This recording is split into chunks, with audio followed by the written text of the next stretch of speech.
Hello guys, कैसे हैं आप लोग। मैं उमित तलड़ा, आपका फ्रेंड, फिलोसोफर एंड गाइड। चलिए, तो much awaited securities law and capital market का जून 23 का पेपर हम डिस्कस करेंगे। इसमें प्रीडोमिनेंटली मैं numericals and case study based questions सारे के सारे डिस्कस करूंगा। आपको बहुत सारे सजेशंस भी दूंगा, कुछ मैं ऑलरेडी सेपरेट वीडियो में दे भी चुका हूं, उसका लिंक मैं डिस्क्रिप्शन में दे देता हूं। अगर वो टिप्स या ऑब्जर्वेशंस वाला मेरा वीडियो आपने नहीं देखा है, फटाफट उसको देख लेना। बहुत ज़्यादा क्रूशल टिप्स मैंने उसमें आपको दिए हुए हैं जो आपको अपकमिंग एग्जाम्स के लिए काफ़ी काम आएंगे। चलिए, वीडियो फटाफट लाइक कर दीजिए, ठीक है। आपके लाइक से बहुत फ़र्क पड़ता है, मैं आपको बता दूं।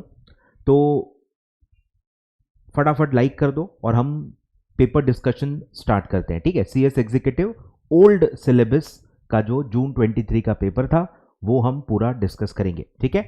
चलिए, तो numerical and case study base पे अपन फोकस करेंगे। तो सबसे पहला जो कंट्रोवर्शियल आपका क्वेश्चन था, ठीक है, तो इसमें क्या हुआ है मैं आपको बता देता हूं बैकग्राउंड कि इसमें एक्चुअली दो इश्यूज हैं एक्चुअली। एक इशू है कि ये जो इन्होंने एवरेज लिखा है, कौन सा एवरेज लेना है ये लिखा हुआ नहीं है। मैक्सिमम बच्चों ने 99.99 बच्चों ने, जितनों ने भी ये अटेम्प्ट किया है, उन्होंने सिंपल एवरेज लिया हुआ है 99.99। मतलब होगा एकाध, मेरे मतलब नजर में कोई भी नहीं आया जिसको पूरे मार्क्स मिले हों इसमें, क्योंकि किसी ने भी वेटेड एवरेज नहीं लिया है और इंस्टीट्यूट का एक्सपेक्टेशन आपसे वेटेड एवरेज का था। तो ये भी एक मेरे ख्याल से थोड़ा सा डिबेटेबल है। वेटेड एवरेज इंस्टीट्यूट को मेंशन करना चाहिए था अगर वेटेड एवरेज उनका इंटेंशन था तो, बट सिंपल एवरेज को सीधे 0 दे देना ये मुझे थोड़ा सा गलत लगा ऑनेस्टली, क्योंकि एवरेज सिंपल एवरेज भी हो सकता है। जस्ट बिकॉज आपके पास डेटा है कि आप वेटेड एवरेज निकाल सकते हो, दैट डज नॉट मीन कि आप सिंपल एवरेज नहीं निकाल सकते। तो क्वेश्चन अगर और स्पेसिफिक होता कि find the weighted average bye price, तो मतलब सही क्वेश्चन रहता मेरे हिसाब से। बट सिर्फ एवरेज प्राइस है तो एटलीस्ट सिंपल एवरेज को भी कंसिडर किया जाना चाहिए था। काफी बच्चों ने सिंपल एवरेज के हिसाब से सही सॉल्व किया था, बट उनको उतने मार्क्स नहीं दिए गए, ठीक है। तो ये अनफॉर्चुनेट है, मैं इंस्टीट्यूट को तो कोई कुछ कह ही नहीं सकता, आउट ऑफ रीच है वो।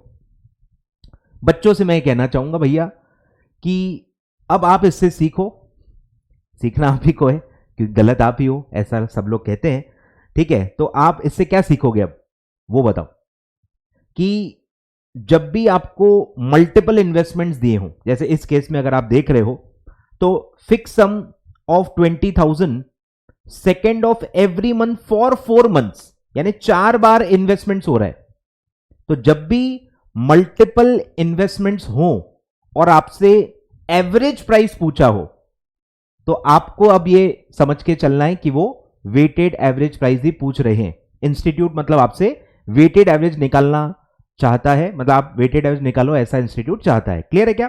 तो ये मैं चाहूंगा एज अ स्टूडेंट, चलो आप सुधर जाओ, आप सही लिखो या आप बेटर करो अपने आप को, वो मेरे ख्याल से सही रहेगा, ठीक है। तो यहां एवरेज का मतलब हमेशा क्या रहेगा? वेटेड एवरेज, ठीक है। तो ये कैसे निकलता है वो मैं आपको बताऊंगा। तो ये पहला इशू हुआ जिसकी कोई बातचीत कभी हुई नहीं है, बट क्योंकि मैंने पेपर्स काफी सारे देखे तो मुझे समझ में आ गया। दूसरा इशू है फॉर्मूला, ऑफ कोर्स, जो बहुत ज्यादा डिबेटेबल है कि यार आप ही के मटेरियल से आप कैसे कॉन्ट्राडिक्ट कर सकते हो। और बिलीव मी, ये पहली बार नहीं हुआ है, पहले भी ऐसा हुआ है। एक्चुअली टीचर्स चुप रहे थे, ऑनेस्टली पहले भी ऐसा एक बार हो चुका है। आई थिंक दिसंबर 2020 या कोई तो अटेम्प्ट में एक हुआ है, मैं आपको दिखा दूंगा। तो ये इशू पहले भी एक बार हुआ है और ये फिर से हुआ है, आए ख्याल में। तो इशू क्या है कि हमारा जो फॉर्मूला होता है, पहले हम वो अच्छे से लिख लेते हैं कि as per the study material of ICSI आपके क्या फॉर्मूले बनते हैं, ठीक है। ये भी सही है कि नहीं है उस पर मैं डिबेट नहीं करना चाहूंगा, क्योंकि मैंने मेरे पास्ट वीडियो में न्यूमेरिकल वीडियो मैंने डाला हुआ है, उसमें रियल लाइफ में क्या होता है ये मैं आपको ऑलरेडी बता चुका हूं, दिखा भी चुका हूं कि रियल लाइफ में क्या चल रहा है, जो कि काफी अलग चल रहा है। बट स्टिल चलो, for the sake of argument, अगर आपके सिलेबस में कोई चीज दी है तो you are suppose to do that, ठीक है। तो मैं इसीलिए इस पे डिबेट नहीं कर रहा हूं कि चलो let's take the base of ICSI study material, regular material, उसके हिसाब से ही चलो चलते हैं, ठीक है। तो ये आपके फॉर्मूलेज हैं, पहले लिख लेते हैं। Redemption price is equal to NAV upon 1 plus back end load, ठीक है, जिसको आप एग्जिट लोड भी कहते हो, और पब्लिक ऑफर प्राइस या परचेज प्राइस जिसको आप कहते हो is equal to NAV upon 1 minus front end load, जिसको आप एंट्री लोड भी कहते हो, ठीक है। तो ये फॉर्मूलेज हैं as per ICSI study mat, ठीक है। तो हम इसी को यूज करके आंसर निकालेंगे, क्योंकि ऑफ कोर्स सजेस्टेड आंसर में कोई अलग ही फॉर्मूला यूज किया गया, ठीक है। तो ये हमारा हो गया बैकग्राउंड। फॉर्मूला मैं आपको दिखा देता हूं कि इसमें फॉर्मूला ये वाला यूज किया गया है,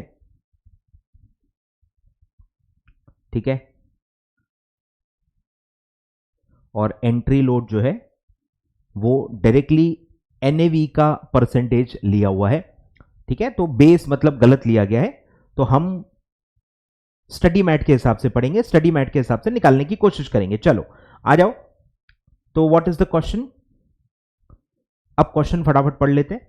दक्ष is planning to invest in SIP, ठीक है। मल्टीपल इन्वेस्टमेंट क्यों है? क्योंकि एसआईपी है, सिस्टमैटिक इन्वेस्टमेंट प्लान, कंटिन्यूअस, हर मंथ आप एक फिक्स डेट पे एक फिक्स अमाउंट इन्वेस्ट करते हो। एसआईपी आपने सुना ही है, ये म्यूचुअल फंड में, ठीक है। Of a mutual fund with a fix sum of 20,000 on second of every month for 4 months, NAV of these dates, ठीक है। ये चारों डेट्स पे अलग अलग अलग अलग एनएवी था जो कि आपको दिया हुआ है। अब किसी ने सोचा ही नहीं कि यार नंबर ऑफ यूनिट्स कितने अलॉट हुए होंगे, वो भी शायद निकालने पड़ेंगे, ये सोचा नहीं गया है ख्याल में, ठीक है। तो वेटेड एवरेज के लिए एक्चुअली वही जरूरी होता है, उस डायमेंशन में कभी कोई गया ही नहीं, इसलिए वेटेड एवरेज लेना पड़ सकता है या लिया जा सकता है, ऐसा कोई भी बच्चों को समझ में नहीं आया, ठीक है। तो ध्यान देना, अलग अलग एनएवी है, मतलब 20,000 रुपीज जो आप इन्वेस्ट कर रहे हो वो आपका पब्लिक ऑफर प्राइस है, जो आप पैसा चुकाते हो, जो आप पैसा इन्वेस्ट करते हो, वो आपका पब्लिक ऑफर प्राइस होता है। उसमें से फिर जो एंट्री लोड है वो माइनस होता है, और फिर नंबर ऑफ यूनिट्स एनएवी के हिसाब से आपको अलॉट किए जाते हैं, ठीक है। अब दिया हुआ है एंट्री लोड, जिसको आप फ्रंट एंड लोड कहते हो, was 1.75 through out the period, ठीक है, वो सेम था। अब इसका बेस दिया हुआ नहीं है, ठीक है, क्वेश्चन में मतलब कुछ नहीं दिया हुआ, तो ये है। तो आपको पूछा है find the average bye price including the amount of entry load. Entry load मिला के आपको एक्चुअली पूछा गया है, ठीक है, including the amount of entry load. तो इसीलिए इन्होंने क्या किया है, एनएवी लिया है, एनएवी में एंट्री लोड को ऐड किया है, वो इंक्लूडिंग वर्ड की वजह से ऐसा किया हुआ है, ठीक है। तो इसीलिए हमने टोटल प्राइस यानी कि पब्लिक ऑफर प्राइस कैलकुलेट की है पहले, एनएवी आपको दिए हुए हैं, एनएवी और एंट्री लोड को मिला के आपको पब्लिक ऑफर प्राइस निकालना है, क्योंकि 20,000 का बेस क्या है, इसमें बेस बहुत इंपॉर्टेंट होता है। 20,000 क्या है, 20,000 इन्वेस्टमेंट है, मतलब वो पब्लिक ऑफर प्राइस है, वो एनएवी नहीं है। 20,000 आपने अमाउंट दिया है, उसमें से अभी फ्रंट एंड लोड माइनस होने का है, और उसके बाद नंबर ऑफ यूनिट्स कैलकुलेट किए जाएंगे, ठीक है। तो इसीलिए यहां पे टोटल प्राइस निकाला गया है, क्योंकि आपको buy price including entry load पूछा गया है। क्लियर है क्या? तो हमने इसीलिए पहले टोटल प्राइस निकाली है, एनएवी में एंट्री लोड को ऐड बैक किया है, और फिर 20,000 को ये प्राइस से डिवाइड करके हर मंथ में हमको कितने यूनिट्स अलॉट हुए होंगे वो हमने निकाला है। फिर हमने टोटल यूनिट्स निकाले कि 4 बार पूरा जो इन्वेस्टमेंट हुआ उसमें हमको टोटल कितना यूनिट्स अलॉट किया गया, और फिर जो वेटेड एवरेज का फॉर्मूला होता है, पूरा अमाउंट कितना इन्वेस्ट हुआ, पूरे यूनिट्स कितने मिले, डिवाइड करके आपको weighted average price per unit मिल जाएगा। तो ये पूरा वेटेड एवरेज का फॉर्मूला है, total amount upon total units, total amount upon total units. ठीक है, टोटल अमाउंट क्या है 20,000 इंटू 4, 80,000 ओवरऑल आपने इन्वेस्ट किया है और डिवाइडेड बाय टोटल यूनिट्स जो इससे आएगा 2108, तो आपका वेटेड एवरेज प्राइस आ जाएगा। क्लियर है क्या? अब ये नंबर्स अलग आएंगे क्योंकि हमारा जो एंट्री लोड है ये चेंज हो जाएगा, तो ये नंबर्स हमारे काम के नहीं है। हम इंस्टीट्यूट के फॉर्मूले के हिसाब से चलेंगे, स्टडी मटेरियल के फॉर्मूले के हिसाब से, और ये पूरी चीज कैलकुलेट करेंगे। ठीक है, मतलब मैं आपको सिर्फ फ्लो बता रहा था कि हमको फ्लो क्या करना है। तो फ्लो क्या है, देखो सबसे पहले हमको निकालना है टोटल प्राइस। ठीक है, तो एनएवी, एंट्री लोड जो हम बेस चेंज करके निकालेंगे, और फिर आएगा टोटल प्राइस, और फिर आएगा नंबर ऑफ यूनिट्स। क्लियर है? बोलो, 4 एनएवी क्या थे 30.76। अब ये थोड़ा मैं सोच रहा हूं यहीं के यहीं कैलकुलेट कर लेते हैं, बार बार नहीं तो ये मैं शफल करूंगा आपका ही सर दुखेगा। ठीक है, इसी के अंदर चलो बेस चेंज करके निकाल लेते हैं। आ जाओ, बोलो बेस क्या होगा। ये 1.75 जो है, अब फॉर्मूला एक बार देख लेते हैं फिर से। ठीक है, ये हमारा फॉर्मूला है। ठीक है, इसमें हमको फ्रंट एंड लोड यानी कि एंट्री लोड पता है। ठीक है, तो क्या करेंगे बोलो, एनएवी हमको पता है, हमको पब्लिक ऑफर प्राइस ही पता करना है। क्लियर है क्या? तो हमको एनएवी से एक्चुअली डिवाइड करना है, एनएवी से डिवाइड करना है। यहां पे आपका 1.75% है, 1 माइनस, अब 1.75% को डेसिमल में लिखना पड़ेगा, ये आपको पता होना चाहिए। तो 1.75 डिवाइडेड बाय 100 ऐसा करना पड़ता है, तो वो आएगा 0.0175। ये मैथमेटिक्स काफी बच्चों ने गलत किया हुआ है, अच्छे से डिटेल में इसलिए मैं बता रहा हूं। जब भी फॉर्मूला 1 माइनस समथिंग होता है तो वो डेसिमल में ही आपको लिखना होता है, ये आपको पता होना चाहिए। ठीक है, मतलब ये फ्रंट एंड लोड डेसिमल में आएगा, डेसिमल में, लेकिन आपको क्वेश्चन में दिया नहीं रहेगा क्योंकि लोड हमेशा परसेंटेज में दिए रहते हैं, मतलब ये कन्वर्जन आपको करना ही पड़ेगा। क्लियर है क्या? तो ध्यान देना, तो परसेंटेज को डेसिमल में कैसे कन्वर्ट करते हैं, डिवाइड बाय 100 करके। तो 1.75 डिवाइडेड बाय 100, कैलसी पे कर लेना, कैलसी अलाउड है, तो ये आएगा आपका 0.0175। ठीक है, तो 1 माइनस 0.0175 ये आपको कैलकुलेट करना है और उससे फिर आपको डिवाइड करना है। और इनटू, अब आपको निकालना क्या है, अगर आप डिवाइड करोगे तो उससे पब्लिक ऑफर प्राइस डायरेक्टली आ जाएगी, तो आप डायरेक्टली भी निकाल सकते हो। किसी ने ऐसा कहा नहीं है आपको कि आप एंट्री लोड अलग से निकालो, ये फॉर्मूले से डायरेक्टली पब्लिक ऑफर प्राइस आ जाएगी, मतलब जो टोटल प्राइस है, हमको निकालना ही टोटल प्राइस है ना, तो टोटल प्राइस डायरेक्टली भी आ सकती है। टाइम बचता है और कुछ भी नहीं है, एक निकाल के दिखाता हूं मैं आपको। ठीक है, तो ये कितना आता है 1 माइनस 0.0175, तो ये आता है 0.9825। यहां तक क्लियर है क्या? ये भी काफी बच्चों ने गलती किया है, रिपीट। ठीक है, तो हम बेसिकली क्या करेंगे, डायरेक्टली ये टोटल प्राइस निकालेंगे। यही मैं फॉर्मूला लगा रहा हूं, public offer price is equal to NAV upon 1 minus entry load. ठीक है, तो यही मैं इंडिविजुअली आपको सारे फॉर्मूले अप्लाई करने हैं, तो आप डायरेक्टली टोटल प्राइस निकाल सकते हो। Let's start. तो 30.76 डिवाइडेड बाय 0.9825, तो ये आएगा 31.31, राउंड ऑफ करते जाओ। अब आप 4 डेसिमल में भी ले सकते हो, कोई दिक्कत नहीं है, जैसे इन्होंने ली हुई है।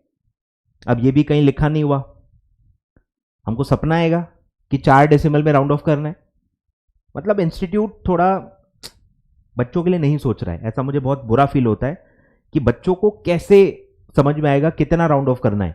आप क्वेश्चन में क्यों नहीं लिख सकते, क्या प्रॉब्लम क्या है? Round off all the numbers to 2 decimal ऐसे लिखने में प्रॉब्लम क्या है? मुझे आज तक नहीं समझ में आया। पेपर ड्राफ्ट करने वाले ये क्यों नहीं मेंशन कर सकते, खासकर जब प्रैक्टिकल क्वेश्चन है। कर देंगे तो थोड़ा आसान हो जाएगा बच्चों के लिए, मतलब जबरदस्ती के प्रॉब्लम्स क्रिएट क्यों करना। आप क्या चीज में इवैल्यूएट करना चाहते हो बच्चों को, वो भी मतलब क्लियर होना चाहिए ना। ठीक है, तो हम 4 डेसिमल में ले लेंगे भाई, 31.3079 राउंड ऑफ कर लो, ठीक है। फिर है 42.18 डिवाइडेड बाय 0.9825, सबको 0.9825 से डिवाइड करना है, ठीक है। तो ये आएगा 42.9313, 38.15 डिवाइडेड बाय 0.9825, 38.8295, 40.25 डिवाइडेड बाय 0.9825, तो ये आएगा 40.9669, ठीक है। ये आ गया, इंडिविजुअली आपको निकालना है। अब बस 20,000 को इस टोटल प्राइस से डिवाइड कर लेना है, ठीक है। बोलो 20,000 डिवाइडेड बाय 31.3079, तो ये आएगा 638.81। अब ये भी 4 डेसिमल में किया हुआ है, तो 4 में ही करते हैं भाई, इंस्टीट्यूट इज ऑलवेज राइट। फिर है 20,000 डिवाइडेड बाय 42.9313, 465.8606, 20,000 डिवाइडेड बाय 38.8295,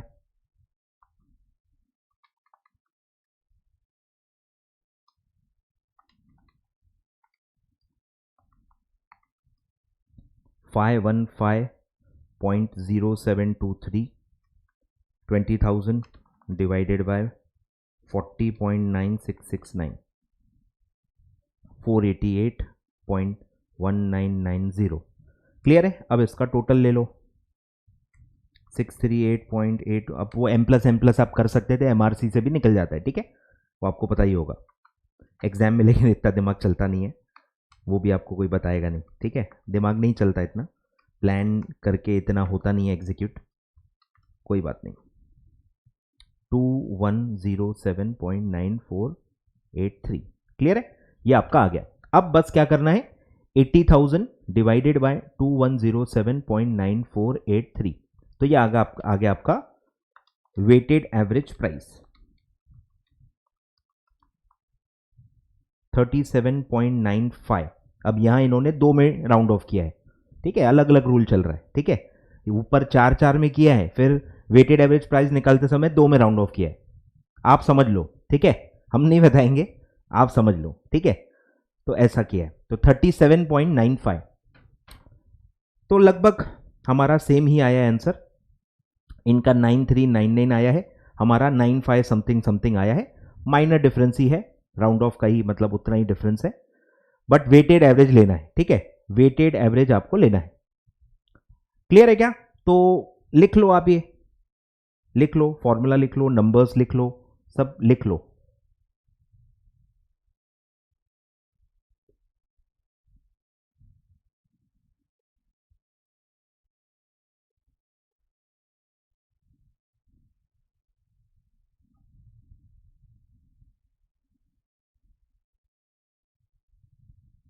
चलो पॉज करो, लिख लो, मैं आगे बढ़ता हूं।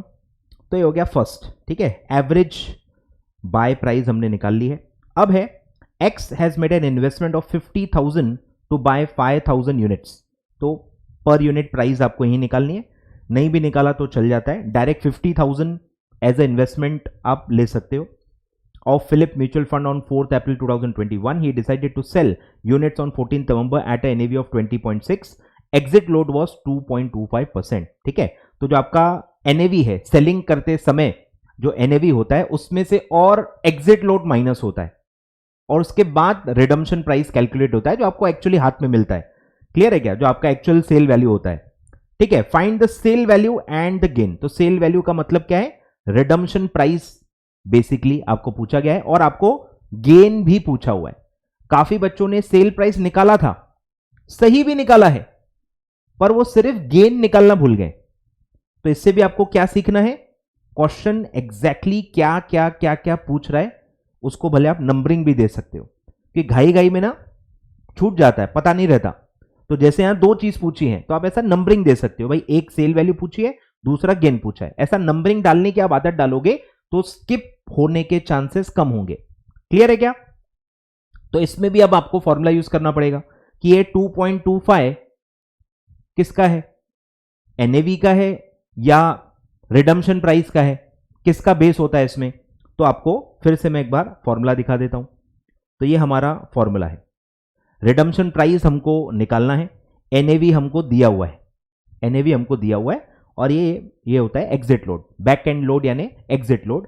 तो आपको 1 प्लस 2.25%, 2.25% को पहले डेसिमल में कन्वर्ट करो, 2.25 डिवाइडेड बाय 100 तो आएगा 0.0225, तो 1 प्लस 0.225 तो आएगा 1.0225, इससे आपको डिवाइड करना पड़ेगा। ठीक है, एनएवी को 1.0225 से आप डिवाइड करोगे तो आपको रिडम्पशन प्राइस मिलेगा। ठीक है, चलो निकालते हैं, बोलो।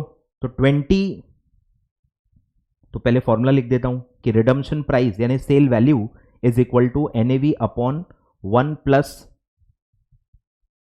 Exit load.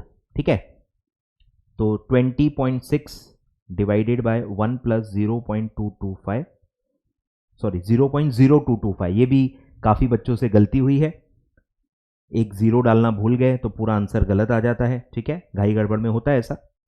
तो 0.0225, तो 20.6 डिवाइडेड बाय 1.0225, बोलो कितना आएगा सेल वैल्यू?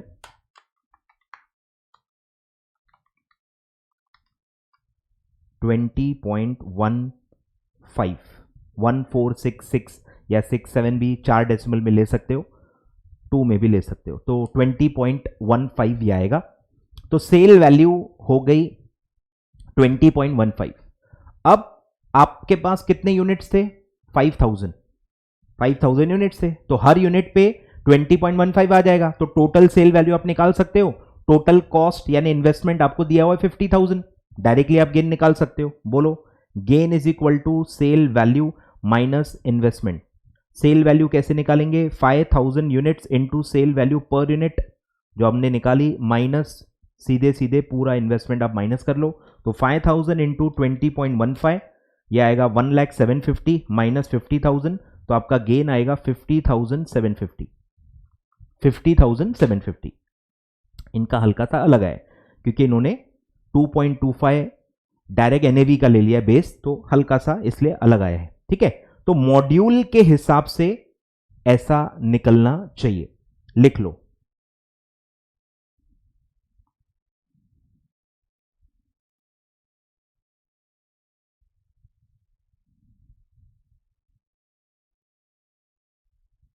चलो ठीक है, तो पहला क्वेश्चन क्लियर है, आराम से फुल डिटेल में सारे पॉइंट्स आपको मैंने बता दिए हैं। चलो आगे बढ़ते हैं, अब केस स्टडीज स्टार्ट करते हैं। 1B पे आ जाइए। Whether these entities are eligible, these entities क्या मतलब होता है कि ये सारे अलग अलग हैं, सारे केसेस इंडिपेंडेंट केसेस हैं, और हर एक इंडिविजुअल केसेस में सिर्फ वो एक क्राइटेरिया को इवेल्युएट करके आपको बताना है, सारे क्राइटेरिया अप्लाई नहीं करने। ये सारे क्राइटेरिया एक ही कंपनी के नहीं है, एक आध बच्चे ने भी गलती की इसलिए बता रहा हूं। तो ग्रामर बहुत क्लियर है, whether these entities are eligible or not to make an IPO, answer with reasons. तो सिर्फ यस नो लिखने से नहीं होगा, सिर्फ यस नो लिखने से नहीं होगा, आपको रीजन भी बताना है। मतलब एक्चुअल क्राइटेरिया क्या है, एक्चुअल प्रोविजंस क्या कहती हैं आईपीओ की, वो भी बताना जरूरी है। वो फॉलो हो रही है नहीं हो रही है, ये सब आपको बताना जरूरी है अगर आपको प्रॉपर मार्क्स चाहिए तो। ठीक है, सिर्फ यस नो लिखने से मार्क्स नहीं मिलेंगे। ठीक है, तो रीजंस साफ साफ एक्सपेक्टेड है। Answer with reasons in accordance with ICDR regulations 2018। Number 1, promoter group was earlier, grammar बहुत सिंपल है, was earlier debarred from accessing the capital market by SEBI and the period of debarment is already over on the date of draft red herring prospectus filing with the SEBI। तो हमने पढ़ा है, आपने पढ़ा है, ठीक है, क्या पढ़ा है कि अगर आप डिबार्ड हो, इज अभी आप डिबार्ड हो, करंटली डिबार्ड हो, तो आप एलिजिबल नहीं रहते हो। तो एक आपने अलग से एक्सप्लेनेशन पढ़ा होगा कि अगर आप डिबार्ड थे और पीरियड ऑफ डिबार्टमेंट ऑलरेडी खत्म हो चुका है on the date of filing draft red herring prospectus, तो फिर आप एलिजिबल रहोगे। तो एग्जैक्टली उसी पे क्वेश्चन है। वो नीचे का प्रोविजो एक्सप्लेनेशन किसी ने पढ़ा ही नहीं है, काफी बच्चों ने मतलब नहीं पढ़ा है, कुछ कुछ ने पढ़ा था, प्रॉपरली उन्होंने लिखा है, प्रॉपर उनको मार्क्स मिल गए हैं, पर कुछ कुछ बच्चों को नीचे का जो एक्सप्लेनेशन है वो उन्होंने पढ़ा ही नहीं है ख्याल में? तो क्या आंसर आएगा? पूरा आपको लिखना है, पहले नॉर्मल क्लॉज लिखना है कि अगर आप डिबार्ड हो तो आप एलिजिबल नहीं हो, हाउएवर कि अगर पीरियड ऑफ डिपार्टमेंट हो चुका है on the date of filing draft writing prospectus तो फिर आप एलिजिबल रहोगे। Hence in this case as the period of department is already over, company will be eligible. ठीक है, फिर है recently one of the promoter is declared as wilful fugitive offender. अब ये थोड़ा सा वर्ड मिस्टेक हुआ है, विलफुल फ्यूजिटिव ऑफेंडर ऐसा कोई नाम होता ही नहीं है। ठीक है, कोई इंस्टीट्यूट की गलतियों की बात नहीं करेगा, या तो वो विलफुल डिफॉल्टर होता है या वो फ्यूजिटिव इकोनॉमिक ऑफेंडर होता है। ये इन्होंने कुछ जूस बना दिया है उसका। ठीक है, तो आपको ये समझने की बात है, दोनों प्रोहिबिटेड है वैसे भी। विलफुल डिफॉल्टर है तो भी आप एलिजिबल नहीं हो, फ्यूजिटिव इकोनॉमिक ऑफेंडर है तो भी आप एलिजिबल नहीं हो, फ्रॉडुलेंट बोरोवर हो तो भी आप एलिजिबल नहीं हो। तो इतना चलता है, इतनी गलती इंस्टीट्यूट की चलती है, वो गलती में क्लासिफाई नहीं होता है। ठीक है, तो आप रिसेंटली डिक्लेयर्ड हो मतलब आप on the date of filing भी हो, ऐसा अज्यूम करना सही रहेगा, तो आप एलिजिबल नहीं हो। ठीक है, नॉट एलिजिबल आप लिख सकते हो because one of the promoter is declared as fugitive economic offender. फिर है the issuer has change the name in the last 1 year and has earn 40% of the revenue from the preceding 1 full year from the activity in the new name. तो पहले आपको law लिखना है कि अगर company ने नाम बदला है तो at least 50% of the revenue from the last 1 full year should be from the new name, तो ही आप एलिजिबल रहोगे। तो as the company has earn less than 50%, that is 40%, company is not eligible for an IPO. ठीक है, इसमें आप अब आपके ऊपर है, हर जगह ऑल्टरनेटिव रूट तो अवेलेबल है ही ना, अब वो आपके ऊपर है, आप मेंशन करो या ना करो। इंस्टीट्यूट ने नहीं किया है तो मतलब वो एक्सपेक्टेड नहीं है।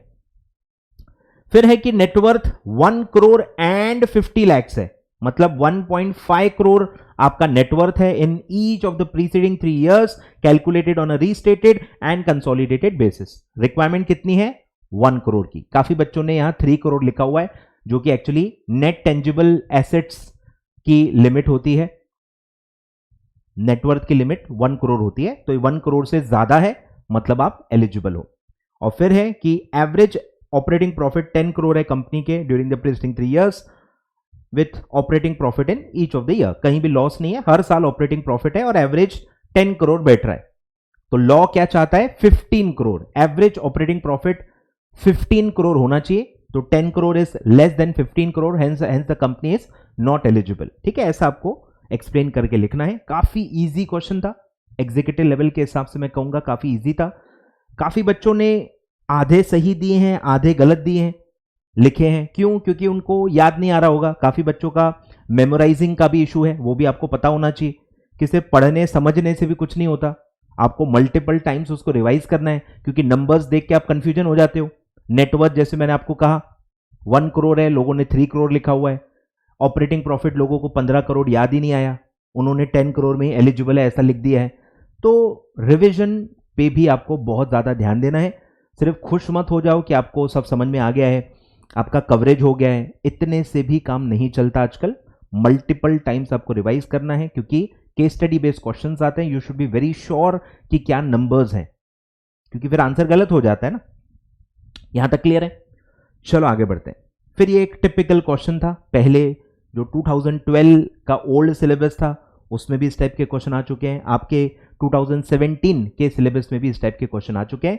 तो ये काफी फेमिलियर क्वेश्चन था मेरे हिसाब से, बट स्टिल काफी इवन मैंने राइटिंग प्रैक्टिस में भी इस टाइप के क्वेश्चन दिए हुए। मेरे राइटिंग प्रैक्टिस में जो मैंने लिए थे जून 23 पेपर के लिए, उसमें तक मैंने इस टाइप का क्वेश्चन डाला हुआ है, बट स्टिल काफी बच्चों ने इसको करेक्टली आंसर नहीं किया है। तो आपको ध्यान देना है, ऐसे फुल टॉस पे छक्का मारना पड़ता है तभी आप पास होंगे। तो in the light of SEBI insider trading regulations explain with reasons whether following information is deemed as price sensitive. ठीक है, विथ रीजन। काफी बच्चों ने नहीं लिखे हैं फिर भी उनको मार्क्स मिले हैं, ये भी मैं बता दूं। मतलब इंस्टीट्यूट हर वक्त गलत नहीं है, दोनों की गलतियां हैं, तो सबको अपनी अपनी गलतियां सुधारनी चाहिए। तो इवन इफ काफी बच्चों ने सिर्फ लिख दिया है yes it is a price sensitive information, no it is not a price still institute ने मार्क्स दिए हुए हैं, मैं भी एक्सपेक्ट नहीं कर रहा था बट दिए हुए हैं, ठीक है। तो ऐसा भी हुआ है, both sides of the coin आपको पता होने चाहिए। तो विथ रीजंस एक्सपेक्ट किए गए, तो बताओ, MD of ABC met with an accident and was hospitalised, बोलो क्या होगा।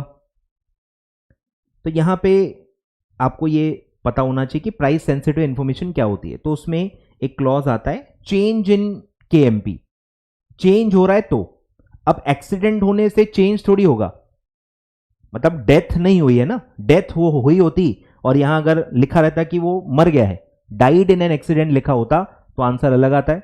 सिर्फ एक्सीडेंट हुआ है, हॉस्पिटलाइज हुआ है, तो इससे केएमपी चेंज नहीं होता, मतलब ये प्राइस सेंसिटिव इंफॉर्मेशन नहीं है, ठीक है। फिर है EF limited is under negotiation to enter into a foreign collaboration with Korean company for technical know how, ठीक है। तो ये इंपॉर्टेंट मटेरियल एग्रीमेंट है जो डेफिनेटली प्राइस को इंपैक्ट करेगा, मटेरियल ट्रांजैक्शंस हैं जो प्राइस सेंसिटिव की डेफिनेशन में भी दिए हुए हैं, तो ये प्राइस सेंसिटिव है। आरबीआई ने रेपो रेट 25 बेसिस पॉइंट से बढ़ाया है, तो ये प्राइस सेंसिटिव नहीं है क्योंकि ये तो आरबीआई ने डिक्लेयर किया है, ये प्राइस सेंसिटिव इंफॉर्मेशन है ही नहीं, ये तो ऑलरेडी पब्लिक डोमेन में है, एक रेगुलेटर ने अपना रेगुलेशन डिक्लेयर किया है, ये कंपनी स्पेसिफिक इंफॉर्मेशन है भी नहीं, ऑलरेडी पब्लिक डोमेन में है, ठीक है। तो ये प्राइस सेंसिटिव इंफॉर्मेशन नहीं है। फिर है एक्सवाइल limited is proposing issue of bonus shares to its shareholder. अब बोनस शेयर भले पैसे आते नहीं है पर ऑन पेपर शेयर कैपिटल तो बढ़ता है ना, तो चेंज इन शेयर कैपिटल भी प्राइस सेंसिटिव माना जाता है, तो इसलिए ये भी प्राइस सेंसिटिव माना जाएगा। और फिर है ये सबसे मेरे ख्याल से कंट्रोवर्शियल है, इसमें बहुत बड़ा इशू है। Chairman of RN limited has submitted his resignation to the board after reading a news article proposing to sell a particular brand to another company by promoter of the company. मतलब इसमें दो चीजों के बारे में बात हो रही है, एक है न्यूज आर्टिकल और एक है रेजिग्नेशन।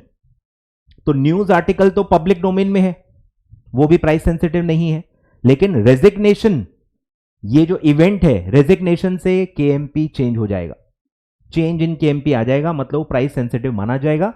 तो सजेस्टेड आंसर में भी प्रॉपरली दिया हुआ है, देखो क्या दिया हुआ है। Chairman has submitted resignation to the board after reading news article proposal by the promoter is a UPSI. साफ साफ इज अ यूपीएसआई लिखा हुआ है, काफी बच्चों ने इज अ यूपीएसआई लिखा हुआ है पर उनको मार्क्स नहीं दिए हैं, और उल्टा भी मैंने देखा है, जिन्होंने लिखा है नॉट अ यूपीएसआई उनको सही दिया है। तो यहां क्लियरली इंस्टीट्यूट की गलती है चेकिंग की, जो बहुत ही स्ट्रांगली मैं फील करता हूं। ऐसा नहीं करना चाहिए था भाई, इज अ यूपीएसआई आप ही ने दिया हुआ है, तो जिन्होंने भी इज अ यूपीएसआई लिखा है उनको आप राइट दो ना, आपने नहीं दिया है। मेरे पास डजन्स ऑफ कॉपीज हैं जिसमें रॉन्ग दिया गया है, और दो चार कॉपी वो भी हैं जिन्होंने नॉट अ यूपीएसआई लिखा हुआ है और उनको राइट दिया हुआ है। यहां स्टूडेंट की गलती नहीं है, आए ख्याल में। तो ये साफ साफ सजेस्टेड आंसर में भी दिया हुआ है, ठीक है। और इसमें क्लैरिफाई भी किया, देखो, while the news article is a public information, the fact of resignation is not. Resignation जो दिया गया है वो पब्लिक डोमेन में नहीं है, क्योंकि रेजिग्नेशन तो 1-to-1 दिया गया है ना, वो थोड़ी न्यूज आर्टिकल में छप गया है। न्यूज आर्टिकल में रेजिग्नेशन नहीं छपा है, वो 1-to-1 आपने बोर्ड को सबमिट किया हुआ है, तो वो यूपीएसआई मानी जाएगी क्योंकि उससे चेंज ऑफ केएमपी हो रहा है, तो इट इज अ यूपीएसआई। साफ साफ 2 बार लिखा हुआ है it is a UPSI, still it is a UPSI जिसने लिखा है उसको मार्क्स नहीं मिले, बहुत अनफॉर्चुनेट है, ठीक है। तो क्लियर है यहां तक, कंसेप्ट पे ही ध्यान दो। अभी हम रिजल्ट तो बदल नहीं सकते, बट ठीक है, सीखो, जो इंस्टीट्यूट आपसे चाहता है सीखो, ठीक है। चलो, तो ये आपका इनसाइडर ट्रेडिंग रेगुलेशंस हो गया। फिर आगे बढ़ते हैं। फिर एक आउट ऑफ बॉक्स थोड़ा सा टफ क्वेश्चन आ गया था डिसइन्वेस्टमेंट पे, जो एक एवरेज स्टूडेंट के लिए मेरे ख्याल से टफ है। कुछ एक्सेप्शनल बच्चे जिन्होंने पूरा 100% सब चप्पा चप्पा कवर किया है उन्होंने लिखा हुआ है, ठीक है, बट हर बच्चा पूरा चप्पा चप्पा कवर नहीं कर पाता है, ये भी एक फैक्ट है, ठीक है। तो डिसइन्वेस्टमेंट पे क्वेश्चन आ गया था कि भाई गवर्नमेंट या गवर्नमेंट के जो भी ये है कंपनीज हैं सेंट्रल स्टेट गवर्नमेंट, अगर वो अपना स्टेक डाइल्यूट करती हैं, सेल करता है अपना इन्वेस्टमेंट, तो उसको कहते हैं आप डिसइन्वेस्टमेंट। मतलब ये सिर्फ गवर्नमेंट वाले कंपनीज में ही ये यूज होता है। कोई नॉर्मल कंपनी अपना स्टेक सेल कर रही है तो उसको डिसइन्वेस्टमेंट नहीं कहते हैं, ये सिर्फ गवर्नमेंट के लिए है, ठीक है। अब इसके पूरे वो दिया हुआ है कि what is the time limit within which public announcements will be made, what are the automatic exemptions under the takeover regulations, ठीक है। तो ये एक प्लेन क्वेश्चन है, it is not a case study based question, तो normal question है, बस 2-3 चीजें क्लब करके एक साथ आपको पूछी हुई है, तो आपने पढ़ी है तो आपको आती हैं, नहीं पढ़ी है तो नहीं आएंगी, ठीक है। तो आप कवर कर लो, इसी बहाने कवर कर लो कि ये सब क्या है। और मतलब इस टाइप के अब क्वेश्चन पूछे जा सकते हैं, एक पर्टिकुलर टॉपिक को उठा के अलग अलग जगह जो उसके प्रोविजन है उस पर कंबाइंड क्वेश्चन पूछा जा सकता है। जैसे वॉलेंट्री ओपन ऑफर है, मैंडेटरी ओपन ऑफर है, फिर उसमें प्राइसिंग से रिलेटेड नॉर्म्स हैं, उसमें बहुत सारी चीजें हैं। तो कोई भी चीज उठा के या क्लब करके आपको पूछी जा सकती है, तो आप प्रिपरेशन उस हिसाब से करो। क्लियर है? तो यही है direct indirect sale by central state government or a government company, ठीक है, of shares or voting power over a target company, यानी public company being a public sector undertaking. तो अगर आप शेयर्स या वोटिंग पावर सेल कर रहे हो और आप कौन हो, सेंट्रल या स्टेट गवर्नमेंट के हो या गवर्नमेंट कंपनी हो, कॉम्बिनेशन भी चलता है उसमें, तो सेल को ही डिसइन्वेस्टमेंट कहते हैं। और फिर ये पूरा दिया हुआ है कि बेसिकली एग्जम्पशन क्या होता है कि प्राइसिंग नॉर्म्स जो होती हैं वो अप्लाई नहीं होती है, प्राइसिंग नॉर्म्स का रिलैक्सेशन दिया गया है। तो ये दिया हुआ है, देखो, ऑफर प्राइस का जो पूरा रेगुलेशन है वो shall not apply, offer price के रूल्स का एग्जम्पशन दिया गया है, ठीक है। और उसमें कुछ कंडीशंस हैं, 2 बेसिक कंडीशंस हैं। पहला है कि भाई दोनों लोग सेम होने चाहिए, एक्वायर और सेलर जो है, अब जो सेलर है वो तो गवर्नमेंट ही है, पर गवर्नमेंट में भी अलग अलग हो सकते हैं, गवर्नमेंट कंपनी अलग अलग हो सकती है, तो सेलर और बायर यानी एक्वायरर दोनों सेम पार्टीज होनी चाहिए, ठीक है, एट ऑल स्टेजेस, एंड सारे डिस्क्लोजर्स दिए हैं of all subsequent stages if any has been made in the public announcement and in the letter of offer. दोनों पार्टी सेम है और सारे डिस्क्लोजर, सारे स्टेजेस पे जो भी एक्विजिशन हुए हैं उनके सबके आपके डिस्क्लोजर आपने दिए हुए हैं, तो आपको ऑफर प्राइस से रिलैक्सेशन मिल जाएगा। क्लियर है क्या? तो ये क्रक्स में इतना मतलब है। क्लियर है क्या? क्लियर है क्या? और वो टाइम लिमिट पूछी है, तो टाइम लिमिट के लिए भी है same day, has to be made on the same day as on the date of executive the agreement for acquisition of the shares of voting right. Date of agreement ही उसकी time limit है, मतलब कोई extra time नहीं है, जो date पे agreement हो रहा है उसी डेट पे आपको पब्लिक अनाउंसमेंट देना है। क्लियर है क्या? आगे बढ़ते हैं। अब आ जाओ क्वेश्चन नंबर 2। ये भी बहुत बढ़िया क्वेश्चन था, बहुत ही बढ़िया क्वेश्चन था, ठीक है। हल्का सा इसमें भी इंस्टीट्यूट का एरर है सजेस्टेड आंसर में, बट ठीक है, इतना बड़ा नहीं है। RGS limited is in the list of top 500 company. मतलब ये मुझे लगता है क्वेश्चन या कुछ ना कुछ इसमें आउटडेटेड डाला गया है। अब ये 500 एक्चुअली 1000 हो गया है। देख लेते हैं एक बार पूरा, फिर मैं आपको बताता हूं, ठीक है, कि चलो 500 लिस्टेड कंपनी में आप हो। P is a non executive chairman, ठीक है, ये काफी इंपॉर्टेंट है, नॉन एग्जीक्यूटिव चेयरमैन है। QRT are the promoters of the company and P is related to one of the promoter T, ठीक है, ये सब प्रोविजंस का पार्ट है, तो वो दिया हुआ है। A is the only woman director, executive director है, दिया हुआ है in the board. Further, the company is planning to appoint C, which is aged 70 years, as a non-executive director. Answer the following with reference to LODR. Number 1, whether the company still requires to appoint another woman director. Question देखो, जब एक flow में होता है आपको answer भी उसी flow में देना पड़ता है कि एक और वुमेन डायरेक्टर अपॉइंट करना है क्या।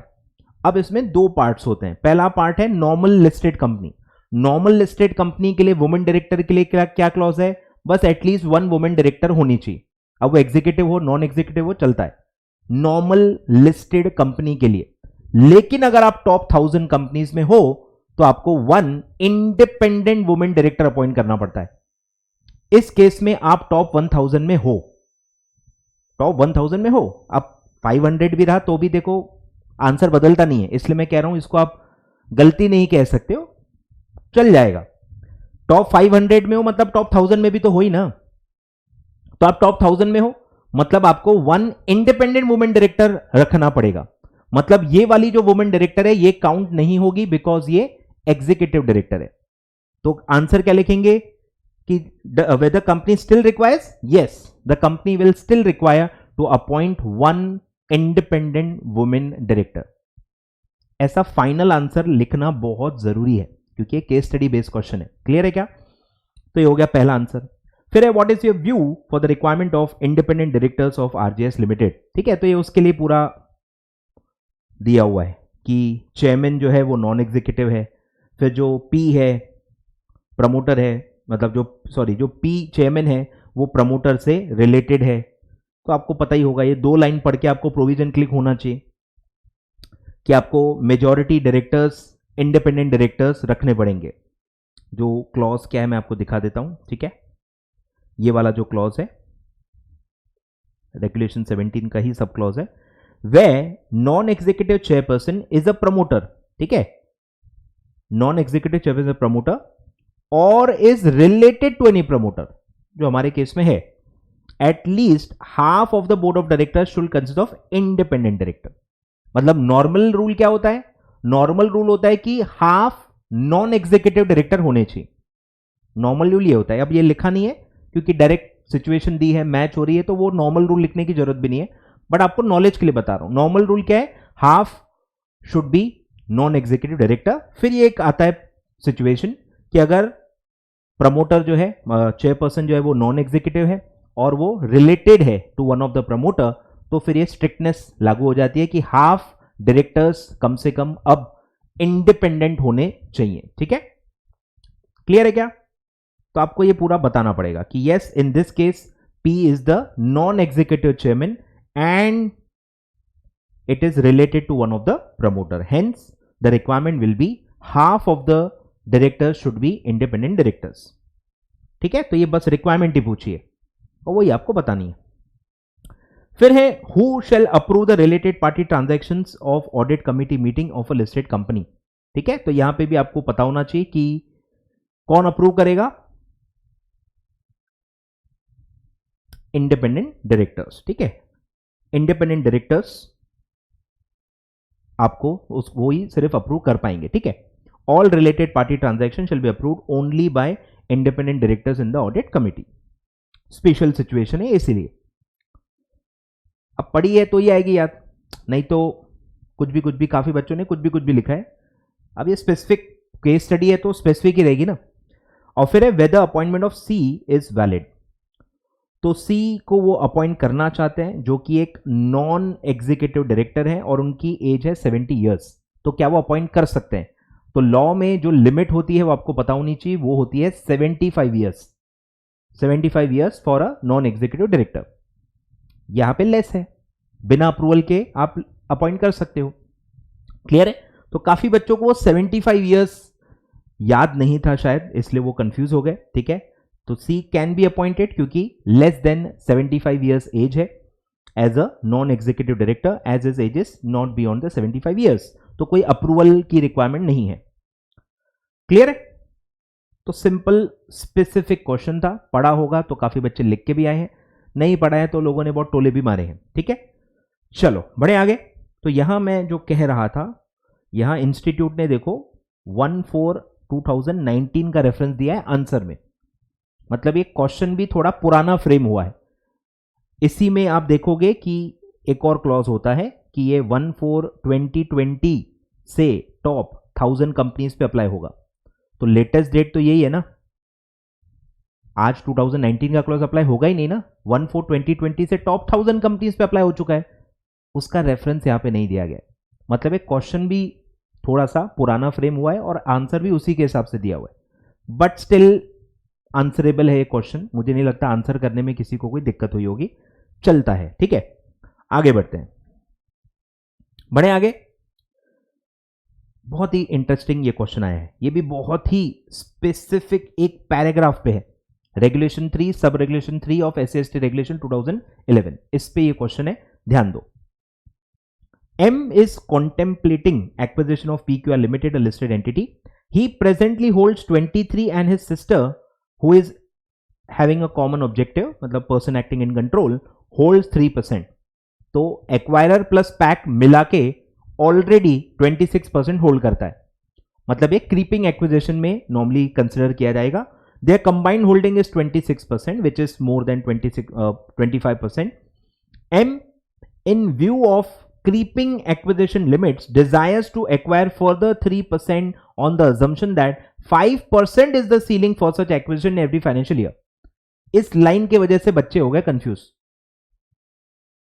ये आपको कंफ्यूज करने के लिए दिया है कि क्रीपिंग एक्विजिशन लिमिट 5% है, लेकिन जो ट्रिगर्स होते हैं वो इंडिविजुअली भी अप्लाई होते हैं, क्यूमुलेटिव पे भी अप्लाई होते हैं, इंडिविजुअली भी अप्लाई होते हैं. तो भले टोटैलिटी में आप ऑलरेडी 25% के अबव हो, लेकिन अगर आप इंडिविजुअली कोई भी ट्रिगर हिट करते हो तो भी मैंडेटरी ओपन ऑफर अप्लाई हो जाता है. ये लिखा हुआ है रेगुलेशन 3, सब रेगुलेशन 3. तो ये सब रेगुलेशन 3 पे एग्जैक्ट क्वेश्चन आया हुआ है. तो काफी बच्चों ने उसका रेफरेंस दिया ही नहीं है. तुक्के में कुछ बच्चों का आंसर सही भी हुआ है, कुछ मार्क्स दिए भी गए हैं. यस, वो भी मेरे को मतलब एक्सपेक्टेशन नहीं थी.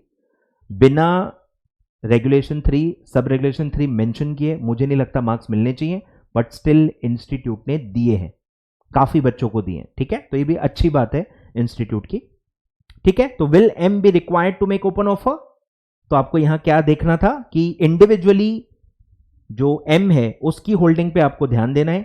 ऑलरेडी वो 23 होल्ड कर रहा है और फर्दर 3% वो लेने वाला है, तो 23% प्लस 3%, तो इंडिविजुअली अब वो 3% लेने के बाद एक्सीड करेगा 25%.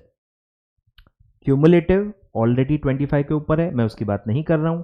इंडिविजुअल पे आपको ध्यान देना है. इंडिविजुअली वो सिर्फ 23 पे था, विच वॉज लेस देन 25.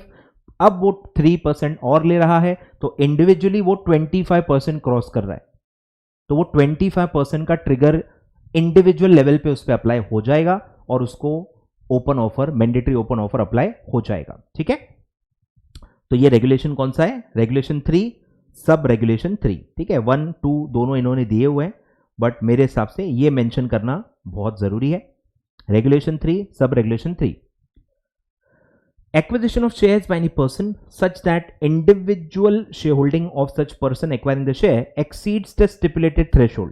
ये दोनों के लिए अप्लाई होता है. सब रेगुलेशन 1 का लिमिट हिट हो रहा है या सब रेगुलेशन 2 का लिमिट हिट हो रहा है. ठीक है, तो यहां 1 पे भी अप्लाई होता है, मतलब वो जो 25% का ट्रिगर है वो भी एप्लीकेबल है इंडिविजुअल लेवल पे. ठीक है, तो वो दिया है exceeds the stipulated threshold, जो ऊपर दोनों थ्रेशोल्ड दिए हुए हैं.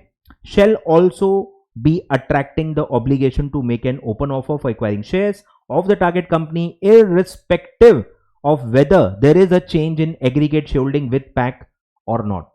टोटलिटी में क्या हो रहा है इससे कोई लेना देना नहीं है. इंडिविजुअल लेवल पे अगर कोई ट्रिगर हिट होता है तो आपको इंडिविजुअल लेवल पे ओपन ऑफर देना पड़ेगा. क्लियर है क्या? तो ये बस आपको यहां पे अप्लाई करना है. In the view of above mention provisions. ठीक है, ये लाइन काफी बच्चे लिखते नहीं है, मैंने बहुत कम देखा है. मुझे लगता है हर बच्चे को ये जो केस स्टडी के कंक्लूजन्स लिखते हैं इनके लिए 2-4 ड्राफ्ट बनाने चाहिए कि क्या क्या टाइप के सेंटेंसेस से या क्या क्या टाइप के फ्रेजेस को आप यूज कर सकते हो. तो यहां दिख रहा है, देखो, इन view of above mention provisions. थोड़ा थोड़ा इंप्रोवाइज करो, मतलब समझ रहे हो ना, आपको अपनी गलतियां देखनी है. कोई और गलत है तो आप सही हो ऐसा नहीं है, आप भी काफी जगह गलत हो, तो आपको उस पर काम करना चाहिए. तो आपको इस टाइप के एक पूरी लिस्ट बनाओ. ओपनिंग सेंटेंसेस क्या होते हैं, कंक्लूजन वाले सेंटेंसेस क्या होते हैं, थोड़े से आप एक कलेक्शन रखो अपने पास. ठीक है, तो इन view of the above mention provisions although together they hold 26 and can avail 5% ceiling. ये भी मेंशन करना जरूरी है कि टोटलिटी में ट्रिगर हिट नहीं हो रहा है. टोटलिटी में ट्रिगर हिट नहीं हो रहा है. ठीक है, वो सही है, मतलब वो पार्ट ऑफ द आंसर सही है.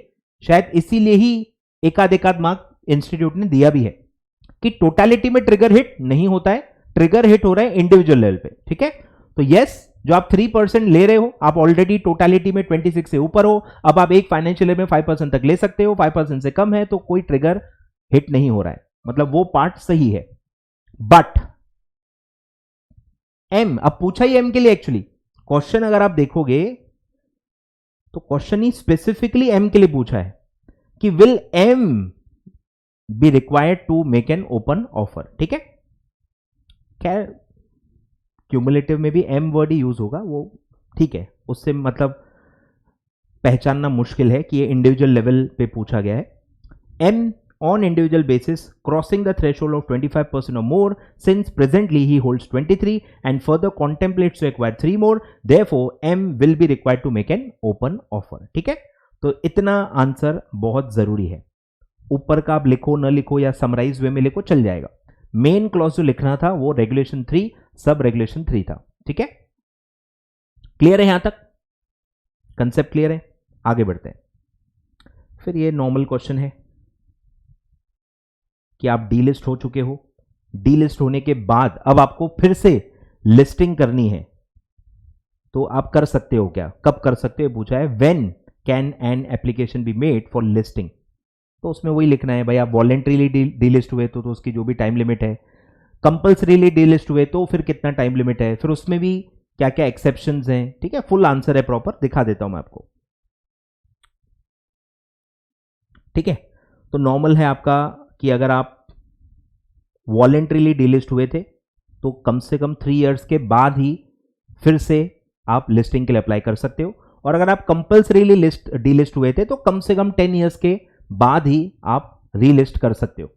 तो काफी बच्चों ने बस इतना ही आंसर लिखा था, तो इसीलिए फुल मार्क्स नहीं मिले हैं, क्योंकि उसमें एक्सेप्शन भी है कि ये जो गैप है, मिनिमम गैप है, ये कुछ लोगों के लिए अप्लाई नहीं होती है, ये भी एक्सपेक्टेड था। ठीक है, तो जिन्होंने रेजोल्यूशन प्लान के तहत डीलिस्ट किया था तो उन पे ये नंबर ऑफ इयर्स का रेस्ट्रिक्शन अप्लाई नहीं होता है, वो कभी भी रीलिस्ट कर सकते हैं।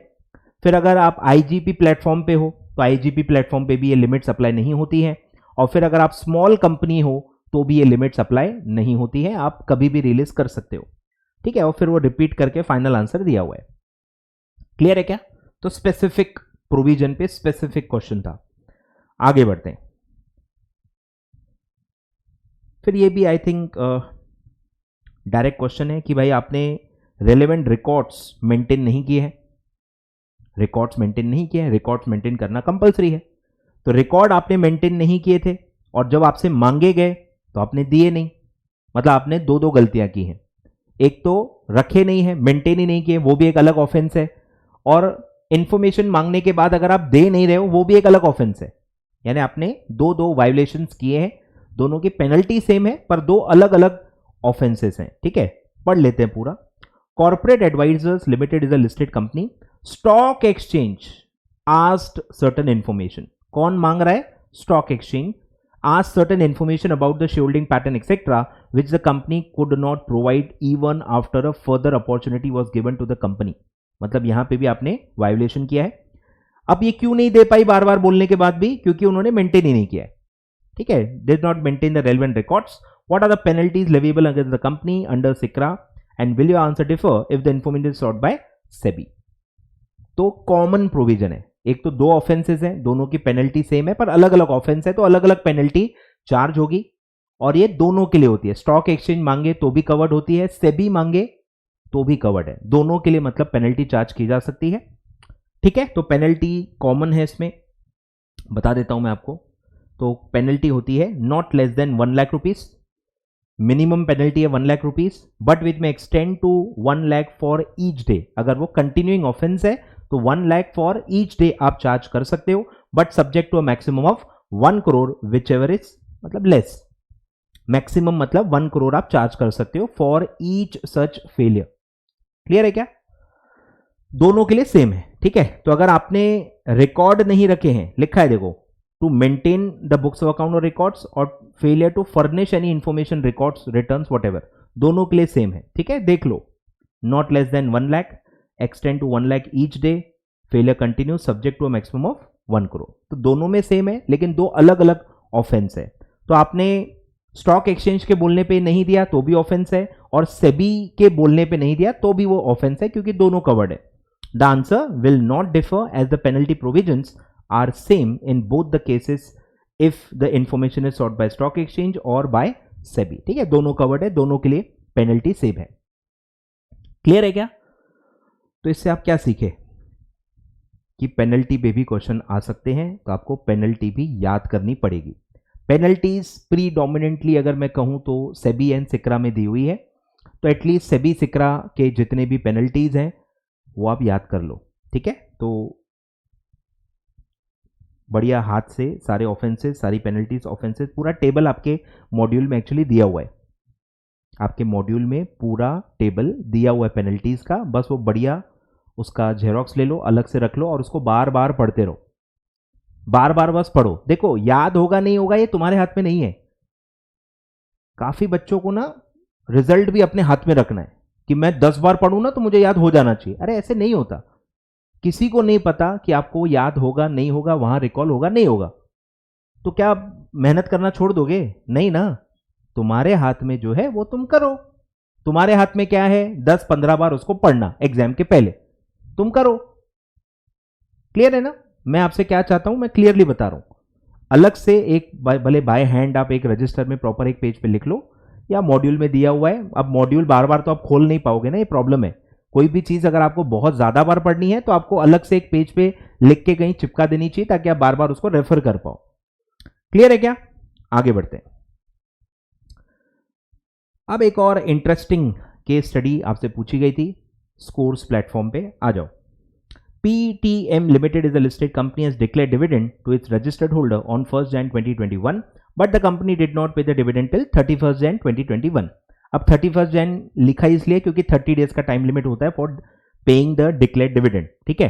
तो 30 डेज में मतलब उन्होंने नहीं दिया है, मतलब कंपनी से ऑफेंस हुआ है, कंपनी से गलती हुई है, ठीक है। Whether registered shareholder can lodge the complaint on Scores platform? If yes, then what is the timeline for lodging the complaint? अब काफी बच्चों ने ये जो टाइम लिमिट है वो 30 डेज लिखी है। अरे भाई वो डिविडेंड पेमेंट की लिमिट थी, वो कंप्लेन लॉन्च करने का टाइम नहीं है। मैं शॉक था देख के, कंप्लेन लॉन्च करने का टाइम लिमिट 30 डेज कहां है भाई? वो तो डिविडेंड पे करने का टाइम लिमिट है। The share holder should launch the complain with in 30 days. ये क्या मजाक है यार, मतलब गलती मत करो ना ऐसी। टाइम लिमिट पहले 3 इयर्स था, जो चेंज होके 1 ईयर हो गया है। ये मैं बता चुका हूं, मेरे बायस को भी बता चुका हूं, सर्कुलर में भी कहीं ना कहीं ये आया था कि अब ये लिमिट है 1 ईयर। मतलब ऑफेंस जब हुआ है, इवेंट जब हुआ है जिसके लिए आप कंप्लेन रेज कर रहे हो, कॉज ऑफ कंप्लेन जब हुआ है, वहां से 1 ईयर के अंदर आप कर सकते हो। आपको डेट बताने की भी जरूरत नहीं है, आपको सिर्फ ड्यूरेशन बताना है 1 ईयर। 1 ईयर के अंदर कंप्लेन लॉन्च की जा सकती है, ठीक है। फिर आगे बढ़ते हैं। What happens if registered shareholder fails to lodge a complaint within the time limit? तो आप कोर्ट्स को अप्रोच कर सकते हो, आर्बिट्रेशन में आप जा सकते हो, ठीक है। एप्रोप्रिएट कोर्ट को आप अप्रोच कर सकते हो या आर्बिट्रेशन के लिए आप अप्लाई कर सकते हो, ठीक है। And can the shareholder file complain on SCORES platform without first approaching the company? अब ये एक्चुअली सब सर्कुलर का क्वेश्चन था, इसीलिए काफी बच्चों ने सब गलत लिखा है, क्योंकि उन्होंने सर्कुलर पढ़ा ही नहीं था। तो मैं आपको सर्कुलर दिखा देता हूं। तो ये मैंने YouTube पे भी पढ़ाया हुआ था।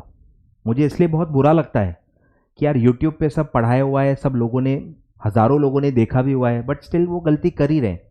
मतलब YouTube वीडियोस का कितना इम्पैक्ट होता है इस पर भी मुझे काफ़ी डाउट होता है आजकल। देखो सब पढ़ाया हुआ है, टिक किया हुआ है मेरा, मतलब ये मैंने YouTube पे पढ़ा हुआ है, पूरे अमेंडमेंट्स कवर करवाए थे, देखो दिया हुआ है।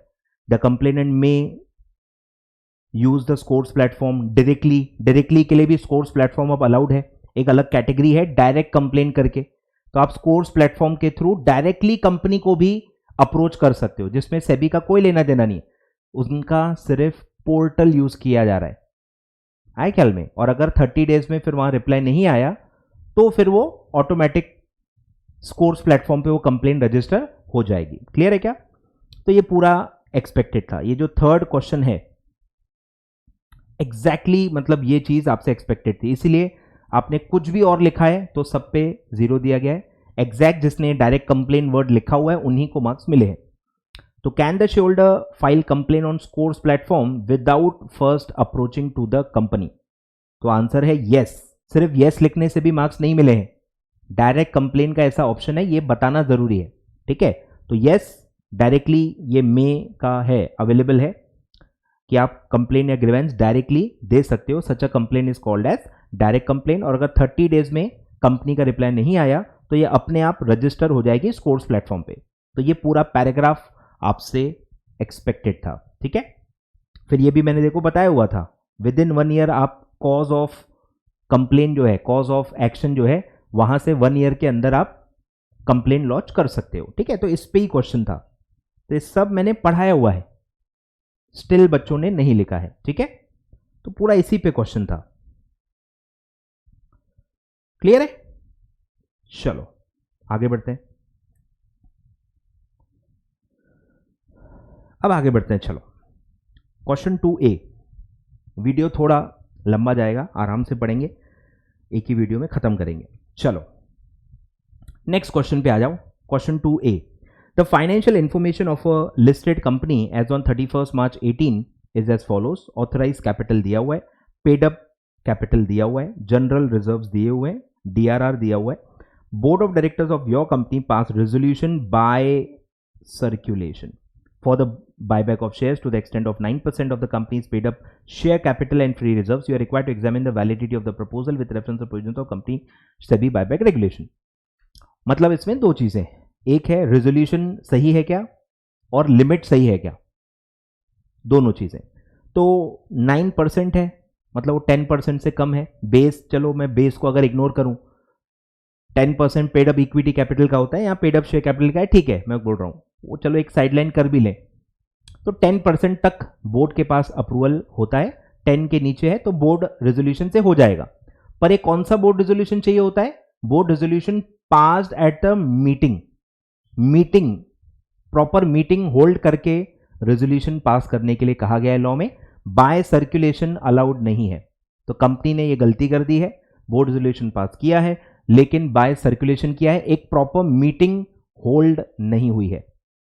तो बस उस छोटे से टॉपिक पे क्वेश्चन है, ठीक है। 4 मार्क का एक चिंदी से पॉइंट पे क्वेश्चन पूछ लिया गया है, जो कि थोड़ा मुझे सही नहीं लगा, ठीक है। तो ये उसी पे कि आपको एक मीटिंग में रेजोल्यूशन पास करने की रिक्वायरमेंट है, आपने सर्कुलेशन से किया है इसीलिए वो वैलिड नहीं है, ठीक है। तो दिया है देखो, as per regulation 5 company shall not authorise any buyback unless buyback is authorise by articles. तो आप अज्यूम कर लोगे कि यस आर्टिकल्स में अलाउड है। And a special resolution has been pass at a general meeting authorising the buyback. तो वो मतलब लिमिट क्रॉस हो गई तो। However such resolution is not required with the buyback is 10% और लेस। और लिखा है देखो, total paid up equity capital and free reserves and such buyback has been authorised by the board by means of a resolution passed at its meeting.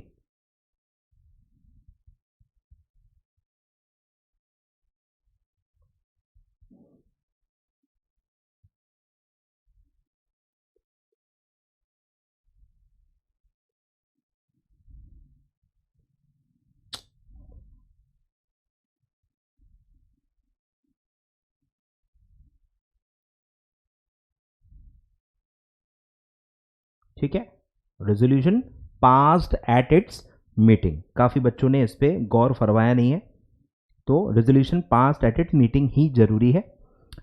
अब देखो लिखा है, देखो in the given case company desired this by passing board resolution through circulation. However, as per the above mentioned regulation, board resolution should be passed at the meeting and not by circulation. Therefore, proposal of buyback is not valid. ठीक है, बहुत ही, और ये actually old syllabus में एक बार आ चुका है, इसलिए मैं आपसे रिकमेंड करूंगा ओल्ड सिलेबस के क्वेश्चंस कवर करके जाओ। ओल्ड सिलेबस के कुछ पार्ट में थोड़े से पूछे जा रहे हैं, आप उसको कवर कर सकते हो, ठीक है। ओल्ड यानी 2012 वाले, बट सिलेबस थोड़ा अलग अलग है, तो आपको रेलेवेंट चैप्टर्स के रेलेवेंट क्वेश्चंस को ही रेफर करना पड़ेगा, ठीक है। चलो बढ़े आगे। अब ये भी बहुत इंटरेस्टिंग क्वेश्चन आया था ईसॉप पे, काफी इजी और काफी कंसेप्चुअल क्वेश्चन था। Parikshit is appointed as an independent director of board of PQR Limited. Company has issued ESOPs to Parikshit, deeming him to be its employees. Answer the following. Whether Parikshit is entitled to receive ESOP, give reason. बोलो, आप independent director हो तो क्या आपको ESOP मिलना चाहिए? तो answer है नो। एम्प्लॉई की एक डेफिनेशन होती है for the purpose of ESOP, उसमें डायरेक्टर्स में एक्सक्लूड किया गया है, excluding independent director. Independent director को ईसॉप नहीं दे सकते। Independent director is not a employee for the purpose of ESOP. ठीक है, तो आंसर आएगा नो, वो एंटाइटल नहीं है। फिर आता है कि what would be answer if Parikshit is a non executive director belonging to promoter group and holds 12% of the outstanding shares. इसमें भी आपने पढ़ा हुआ है कि 10 और मोर अगर आप होल्ड करते हो, आप प्रमोटर ग्रुप के हो और आप 10% से ज्यादा होल्ड करते हो तो भी आप एलिजिबल नहीं रहते हो। तो यहां पे 10% से ज्यादा होल्ड किया जा रहा है, इसलिए इस केस में भी परीक्षित एलिजिबल नहीं है। ठीक है, तो बहुत आई थिंक ईजी था। काफी बच्चों ने सही भी किया है, काफी बच्चों ने गलत भी किया है। ठीक है, तो independent directors are not entitled to any stock option. In the given case, Parikshit is an independent director and he is not eligible to receive. Non-executive director eligible to ESOP but should not be belonging to promoter group and who holds more than 10% is not eligible. ठीक है, तो परीक्षित भी eligible नहीं है क्योंकि वो 12% hold करता है विच इज मोर देन 10%. ठीक है, क्लियर है क्या? यहां तक क्लियर है. आगे बढ़ते हैं. अब ये भी एक मॉड्यूल का क्वेश्चन है. ठीक है, मॉड्यूल के इसलिए सारे इलस्ट्रेशंस में मुझे लगता है आपको कवर करने चाहिए.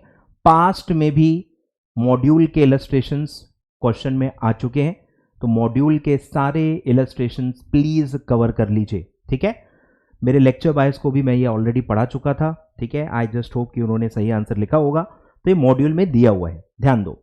XYZ Limited is having 3 subsidiaries. XYZ Limited consolidated income is 300 crore and net worth is 600 crore. Income and net worth of XYZ is as follows. Individual limits दिए आपके सब्सिडीज के, और आपको पूछा गया है कि इनमें से कोई मटेरियल सब्सिडी है क्या, पहचानो. तो क्या लिमिट होती है मटेरियल सब्सिडी की? 10% ऑफ कंसोलिडेटेड इनकम और 10% ऑफ कंसोलिडेटेड नेटवर्थ. दोनों में से कोई एक भी आप फुलफिल करते हो तो आप एक मटेरियल सब्सिडी माने जाओगे. तो करना क्या है भाई, 10% कैलकुलेट करना है. 300 करोड़ का 10% आएगा 30 करोड़.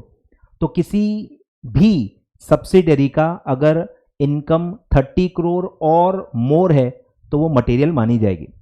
तो देखो एक्स का है 10 करोड़, मतलब ये मटेरियल सब्सिडी नहीं है on the basis of income.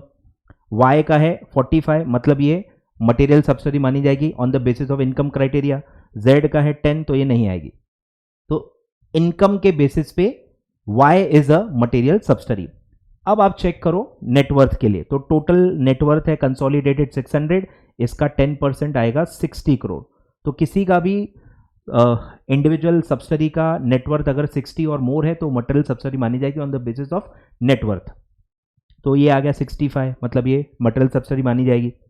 ये नहीं मानी जाएगी, ये भी नहीं मानी जाएगी. ठीक है, तो एक x है material subsidy on the basis of income, और x और y दोनों मतलब मटेरियल है, एक इनकम के बेसिस पे और एक नेटवर्थ के बेसिस पे. और z मटेरियल सब्सिडी नहीं है क्योंकि वो दोनों फिल्टर में नहीं आ रही है. ठीक है, ना इनकम क्राइटेरिया पे आ रही है ना नेटवर्थ क्राइटेरिया पे आ रही है, मतलब वो मटेरियल सब्सिडी नहीं है.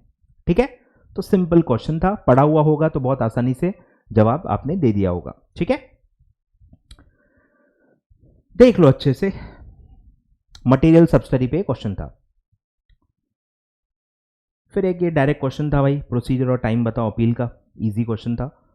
फिर ये भी आई थिंक ओल्ड सिलेबस 2012 वाले सिलेबस में इस टाइप का क्वेश्चन, या शायद 2017 सिलेबस में ही एक बार पहले इस टाइप का क्वेश्चन आ चुका है. मतलब ये मेरे को देखा दिखाया लग रहा है, कहीं ना कहीं पास पेपर में आ चुका है एक बार. रिपीट क्वेश्चन है ऑलमोस्ट.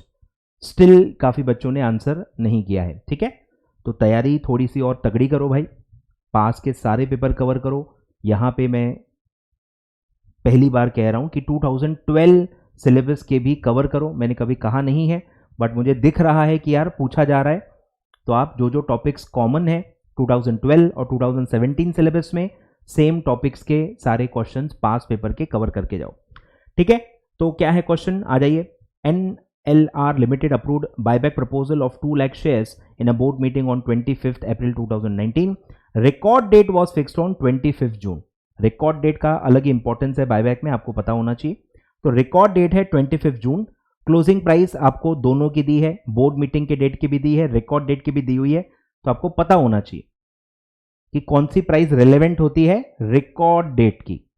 तो रिकॉर्ड डेट की ही प्राइस हम यूज करेंगे, बोर्ड मीटिंग की प्राइस का कोई लेना देना नहीं है। Determine the number of equity shares which are eligible to be tendered by the small share holders category, round off to the lower whole number. इसमें लिखा हुआ है round off to the lower whole number, वैसे दिया नहीं रहता है, ठीक है। तो आपको पता होना चाहिए reservation for small share holders category, जो कि कितना होता है 15% ऑफ द बायबैक। जितना भी आप बायबैक कर रहे हो उसका 15% रिजर्व कर सकते हो आप स्मॉल शेयर होल्डर्स के लिए। तो 2 लाख नंबर ऑफ शेयर्स आप टोटल बायबैक कर रहे हो, उसका 15% आता है 30,000 शेयर्स। तो 30,000 शेयर्स टोटल में आप रिजर्व कर सकते हो फॉर स्मॉल शेयर होल्डर्स, ठीक है। Calculate the maximum equity capital and the number of equity share that can be bought back. मतलब एक इंडिविजुअल स्मॉल शेयर होल्डर कितने शेयर टेंडर कर सकता है। तो स्मॉल शेयर होल्डर कौन होता है, जिसका इन्वेस्टमेंट 2 लाख रुपीस तक है। 2 लाख रुपीस तक का अगर आपका है तो आप स्मॉल शेयर होल्डर में आते हो। तो इसमें आपको रिवर्स वर्किंग करनी है, 2 लाख डिवाइडेड बाय प्राइस। अब कौन सी प्राइस, रिकॉर्ड डेट की प्राइस। तो अगर आप वो डिवाइड करोगे तो आपको एक नंबर ऑफ शेयर मिलेगा। मतलब एक individual small share holder maximum उतने नंबर ऑफ शेयर्स टेंडर कर पाएगा under small share holder category. Clear है क्या। तो वो कैलकुलेशन मैं आपको बता देता हूं। तो पहला जो पार्ट है आपको स्मॉल शेयर होल्डर कौन है वो लिखना है, ठीक है। यहां लिखा हुआ है देखो, closing price share holder who holds shares of market value on the date of closing price of shares on the record date। ये डेफिनेशन में लिखा हुआ है, ठीक है। डेफिनेशन में लिखा हुआ है closing price on the record date is not more than 2 lakh rupees, ठीक है। तो 2 लाख मैक्सिमम हो सकता है। तो 2 lakh divided by price on the record date तो आएगा 79.55। लोअर होल नंबर पे राउंड ऑफ करने के लिए कहा गया है, तो राउंड ऑफ होगा लोअर यानी 79। तो एक small share holder maximum 79 shares tender कर सकता है, ठीक है। तो ये आपका एक आंसर हो गया। फिर टोटलिटी में कैटेगरी वाइज कितने शेयर्स आप रिजर्व करके रखोगे, 15% जो आएगा 30,000 शेयर्स, ये हो गया एक आंसर। और फिर दिया गया है कि अब यहां भी मुझे थोड़ा सा कंसेप्चुअली थोड़ा सा प्रॉब्लम है। यहां पे क्वेश्चन में पूछा गया था कि मतलब अकाउंट्स और लॉ का थोड़ा सा प्रॉब्लम होता है कि यहां पूछा गया है what is the maximum equity share capital.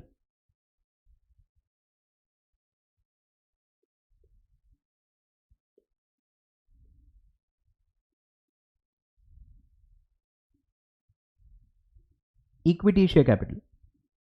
अब जब मैं सिर्फ इक्विटी शेयर कैपिटल पढ़ूंगा, मैं तो फेस वैल्यू लूंगा ना। अगर मेरा प्राइस है 2514, अरे ये तो पूरा प्राइस है, ये 2514 जब मैं पे करूंगा, क्या वो 2514 पूरा मेरे इक्विटी शेयर कैपिटल से माइनस होगा? नहीं ना।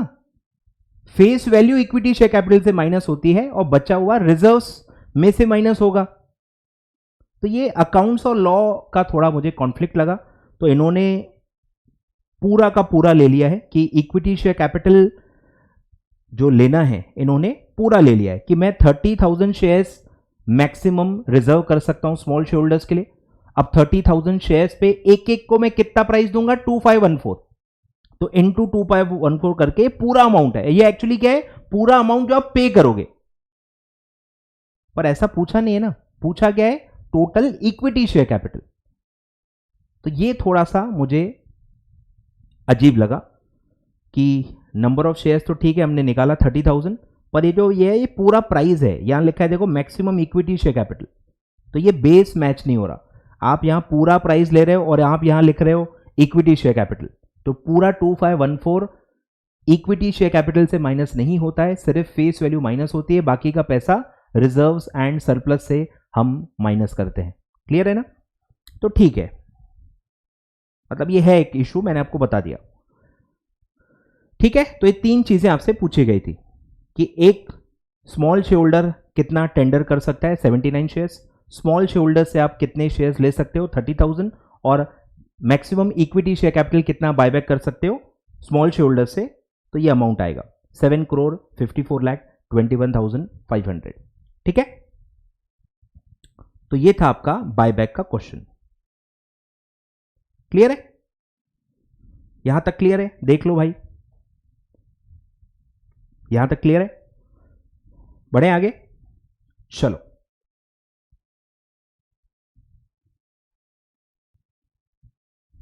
चलो क्वेश्चन नंबर 3 पे आ जाओ। David, general manager finance of Suren Enterprises Limited, was found to be indulging in insider trading. As a result, company terminated his services. ठीक है, कंपनी ने एक्शन लिया, सर्विसेज टर्मिनेट कर दी. SEBI also took cognizance of the matter and initiated proceedings against him under insider trading regulations. David pleaded that since his service has already been terminated, SEBI could not initiate any proceedings against him. Suggest what type of action can be taken by SEBI against him. तो इसमें इसीलिए एक clause आता है, legal clause आता है, without prejudice, ऐसा एक क्लॉज आता है ना, without prejudice to the this. तो इसमें भी एक क्लॉज रहता है, without prejudice to the any action taken by the company. SEBI ये एक्शन ले सकती है. तो कंपनी ने कोई एक्शन लिया है, इसका मतलब ये नहीं है कि अब सेबी कोई एक्शन नहीं ले सकता. ऐसा ये सेंटेंस कहता है, विदाउट प्रेजुडिस टू द. ठीक है, तो इसमें भी ऐसा सेंटेंस डला हुआ है. मतलब कंपनी ने क्या किया, इससे कोई फर्क नहीं पड़ता. इंडिपेंडेंट पावर है सेबी को कि वो इनसाइडर ट्रेडिंग वायोलेशंस होते हैं तो वो एक्शन ले सकता है. क्लियर है क्या? तो सिंपल क्वेश्चन है कि आप पेनल्टी वगैरह चार्ज कर सकते हो. ठीक है, पूरा रेफरेंस दिया हुआ है 15G ऑफ सेबी एक्ट. पूरा पेनल्टी जो आप पढ़ते हो वो आपको लिखना है. ठीक है, not less than 10 lakh rupees but which may extend to 25 crore और 3 टाइम्स ऑफ द गेन या profits made by insider trading whichever is higher. तो ये आप इनसाइडर ट्रेडिंग रेगुलेशन में भी पढ़ते हो, जो सेबी एक्ट का ही रेफरेंस होता है, और सेबी एक्ट पे भी आप पढ़ते हो. ठीक है, तो ये पूरा आपको लिखना था. और फिर अलग से दिया है सेक्शन 24 का भी, इसलिए आपको पूछा ही देखो क्या है कि व्हाट टाइप ऑफ एक्शन, क्या क्या कर सकते हैं. तो सारे एक्शंस आपको बताने हैं. सबसे पहला होता है पेनल्टी, चार्ज की जा सकती है. ठीक है, वो आपने मेंशन कर दी. और फिर सेक्शन 24 का भी इसलिए रेफरेंस दिया है. If any person contravenes or attempts to contravene or abets to the contravention of SEBI act or rules, he shall be punishable imprisonment for a term which may extend to 10 years or with a fine which may extend to 25 crore और both. वो भी मतलब apply किया जा सकता है सेबी के through. ठीक है, और अगर आप पेनल्टी भरने में नाकाम रहे, पेनल्टी चार्ज हो गई और आपने नहीं भरा, तो उसमें भी क्या क्या हो सकता है वो भी दिया हुआ है, जबकि ये जरूरी नहीं था. ये दो चीजें जरूरी थी, पेनल्टी और सेक्शन 24 का रेफरेंस. ठीक है, तो ये डायरेक्ट क्वेश्चन था.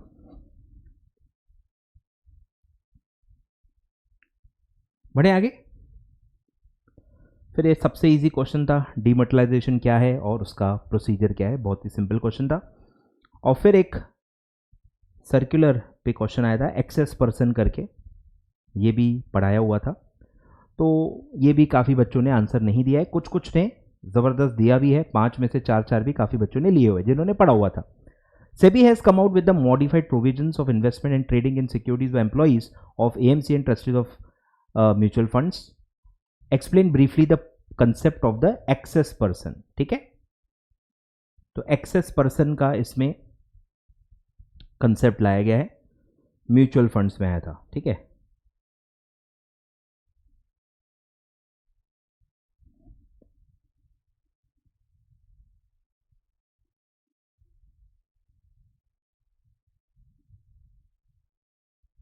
इसमें नहीं दिया है.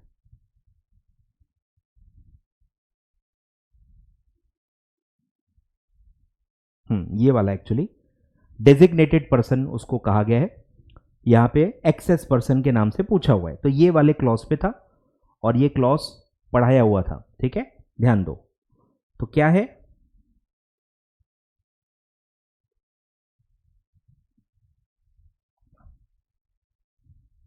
तो ये था. तो ये सारे लोग मतलब उसमें डेजिग्नेटेड पर्सन में आएंगे. Head of AMC, directors of AMC और trustee company, CIO, CRO, COO, CISO, fund managers, dealers, research analyst, पूरा ये सारे लोग एक्सेस पर्सन में आते हैं। ठीक है, तो ये इस पे क्वेश्चन था। ठीक है, तो ये थोड़ा टफ था, आगे बढ़ते। ठीक है, तो ये पूरा वही क्वेश्चन है, देखो सर्कुलर बेस्ड क्वेश्चन है, मतलब ये उसमें इन्होंने एक्सेस पर्सन उसको बुलाया है। ठीक है, तो आंसर पूरा यही है। आगे बढ़ते हैं, अब आ जाओ क्वेश्चन नंबर 4 पे। ये भी एक सर्कुलर बेस्ड क्वेश्चन था, टफ था, 8 मार्क का क्वेश्चन, काफ़ी टफ पूछ लिया था और इसीलिए काफ़ी बच्चों की स्कोरिंग काफ़ी कम रह गई। What are the information to be reviewed by the audit committee for the approval and information to be provided to share holders for their consideration of related party transactions in case of a listed entity as per the amended SEBI LODR regulation. ठीक है, तो ये amendment का question था, लंबी list है क्या क्या इंफॉर्मेशन रिव्यू करनी चाहिए और क्या क्या इंफॉर्मेशन शेयर होल्डर्स को देनी चाहिए। तो ये आप पढ़ लो, अभी पढ़ लो, मतलब एक केस स्टडी नहीं है, पूरी लिस्ट है जो आपको याद करनी है। ठीक है, तो ये दिया हुआ है, देखो सर्कुलर बेस्ड ये क्वेश्चन है, SEBI white circular number this. ठीक है, नवंबर 22, 2021, मतलब पुराने सर्कुलर पे था, मतलब कुछ भी पूछा जा सकता है। जो काफ़ी बच्चे पूछते हैं ना मेरे को कि क्या क्या कवर करें, एक्सपेक्टेशन देखो आपसे बहुत ज़्यादा है। नवंबर 22, 2021 के सर्कुलर पे क्वेश्चन आ रहा है, जून 23 एग्जामिनेशन में, सोच के देख लो। ठीक है, तो क्या बोलूं मैं, तो इसका नोटिफिकेशन भी दिया है, देखो सेबी वाइड नोटिफिकेशन डेटेड नवंबर 9, 2021, रेगुलेशन 23 में ये चीज़ें लाई गई हैं। तो पहला जो पार्ट था वो है information to be reviewed by audit committee for the approval of related party transactions. तो ये पूरा आपको लिस्ट ख्याल में रखना है, बहुत ही नॉर्मल सी डिटेल्स है सारी, कि जो भी प्रपोज ट्रांजैक्शन है उनका टाइप क्या है, मटेरियल टर्म्स क्या है, पर्टिकुलर्स क्या है, रिलेटेड पार्टी का नाम क्या है, आपका उनसे रिलेशन क्या है। ठीक है, टेनोर कितना है, वन टाइम है या कौन से इसका कंटिन्यूस है, वैल्यू कितनी है। ठीक है, परसेंटेज कितना है टोटल कंसोलिडेटेड टर्नओवर का उस ट्रांजैक्शन की वैल्यू का। ठीक है, और अगर ये लोन या इंटर कॉर्पोरेट डिपॉजिट्स, एडवांसेज या इन्वेस्टमेंट से रिलेटेड है तो आपको सोर्स बताना है कि ये पैसा कहाँ से लाया जा रहा है, and whether any financial indebtedness is incurred to make or give the loan, मतलब आपने पैसे कहाँ से लाए, आपकी कमाई क्या है तो सोर्स बताओ, या आपने भी किसी से लोन लेके आप अभी अपने रिलेटेड पार्टी को लोन दे रहे हो तो आपने किससे लोन लिया है वो भी आप बताओ। ठीक है, तो ये सब दिया हुआ है, तो सब मतलब आप पढ़ लो, क्या बोलूँ मैं, कुछ खास मतलब पढ़ाने लायक नहीं है।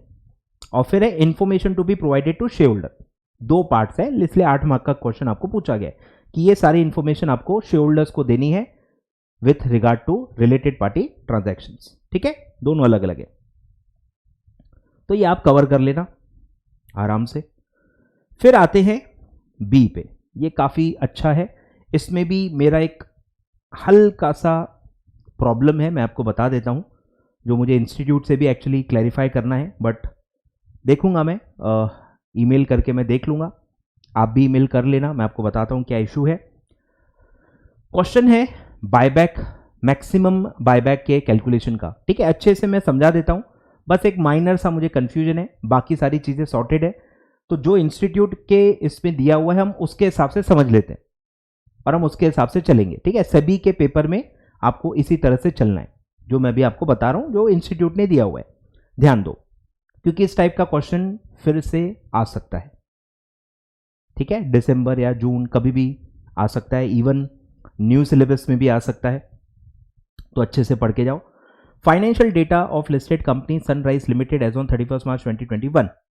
ठीक है, पूरा दिया हुआ है, equity share capital fully paid up 10 rupees face value है 5 lakh rupees, 10% preference share capital fully paid up है 1 lakh rupees, 12% debentures 2 lakh rupees, revaluation reserve, general reserve, P&L account.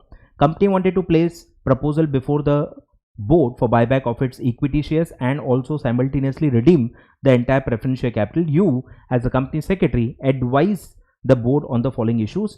Maximum limit in amount up to which the share holders can approve the buyback, ठीक है, board का कितना power है वो amount में आपको बताना है। Maximum number of shares that can be bought back and the maximum price that can be paid per equity share bought back. Generally what should be the ratio of aggregate of secured unsecured debt owed to the company after such buyback. तो ये तो theory question है, third वाला theory question है, बाकी दोनों practical question है।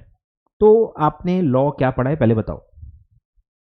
हमने लॉ पढ़ा है, पहला आता है बोर्ड की लिमिट आती है 10%, अप टू 10% है of paid up equity share capital and free reserves, ठीक है, ये हमने पढ़ा है। तो ये पहला आपका आंसर है। मैक्सिमम लिमिट इन अमाउंट बताना है, लेकिन ये तो परसेंटेज हो गया ना। अब सबसे बड़ा इसमें कंफ्यूजन, एक्चुअली इसमें एक अमेंडमेंट है जो मैं अभी आपको बाद में पढ़ाऊंगा। तो इसमें एक अमेंडमेंट इन्वॉल्व है और कहीं ना कहीं वो अमेंडमेंट के बाद कंफ्यूजन थोड़ा क्लियर हो भी गया है। अमेंडमेंट क्या है?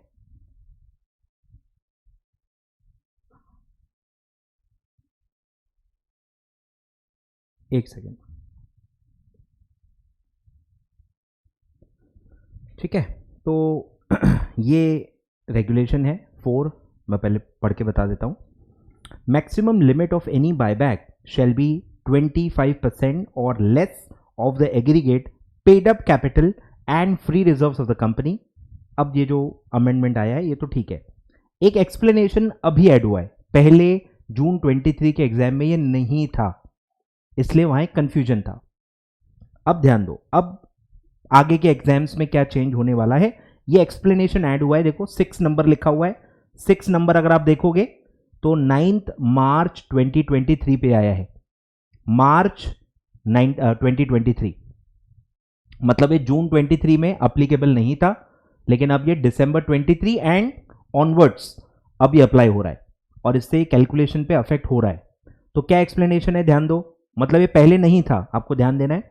In respect of number of equity share, ऐसा आप कंपनी लॉ में भी पढ़ चुके हो, यहां ध्यान देना, यहां साफ साफ लिखा है in respect of number of equity share.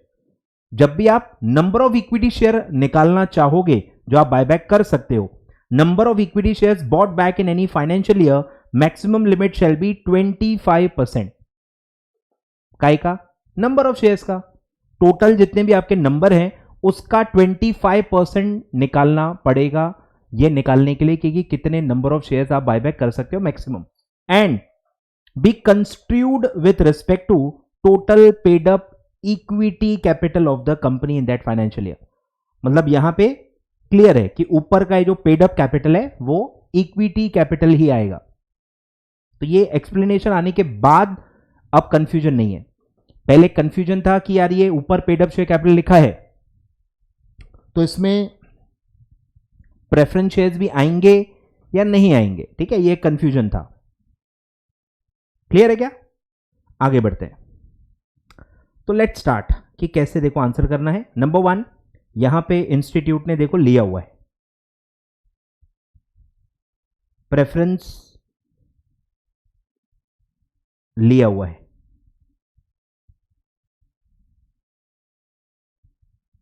और अगर आप पास्ट पेपर देखोगे, पहले भी एक बार इस टाइप का क्वेश्चन आ चुका है, उसमें प्रेफरेंस शेयर कैपिटल नहीं लिया है। तो ये इंस्टीट्यूट की इनकंसिस्टेंसी है आंसर की, ठीक है। बट अब मैंने आपको बता दिया है कि वो एक्सप्लेनेशन ऐड हो गया है, तो अब मेरे ख्याल से अब कोई कंफ्यूजन नहीं होना चाहिए कि यहां पे अब प्रेफरेंस शेयर कैपिटल नहीं लेना है आगे चल के, ठीक है। चलो, तो मैक्सिमम लिमिट कितनी होती है भाई? 25% और less of the paid up capital and free reserve of the company, ठीक है। दिस और इसके नीचे देखो एक्सप्लेनेशन दिया नहीं है क्योंकि पहले था नहीं, अब आ गया है, तो अब आपको यहां पे वो एक्सप्लेनेशन भी लिखना पड़ेगा और उस एक्सप्लेनेशन के हिसाब से ये वाला एलिमेंट अब आपको नहीं लेना है आगे चल के। क्लियर है क्या? तो मैं इसलिए अमेंड करवा रहा हूं, जून के हिसाब से ये चल जाएगा पर अब दिसंबर और आगे नहीं चलेगा, ठीक है। तो ये अब चेंज हो जाएगा, ये यहां पे अब आगे चल के दिसंबर 23 एंड ऑनवर्ड्स अब आपको ऐसा लेना है, ठीक है। प्रेफरेंस शेयर कैपिटल उसमें नहीं लेना है, तो प्रेफरेंस शेयर ये जो है ये टोटलिटी में निकाला जा रहा है अमाउंट के लिए, यहां मैं नंबर नहीं निकाल रहा हूं, यहां मैं अमाउंट निकाल रहा हूं। क्यों सर? क्योंकि पूछा हुआ है ना। ये देखो,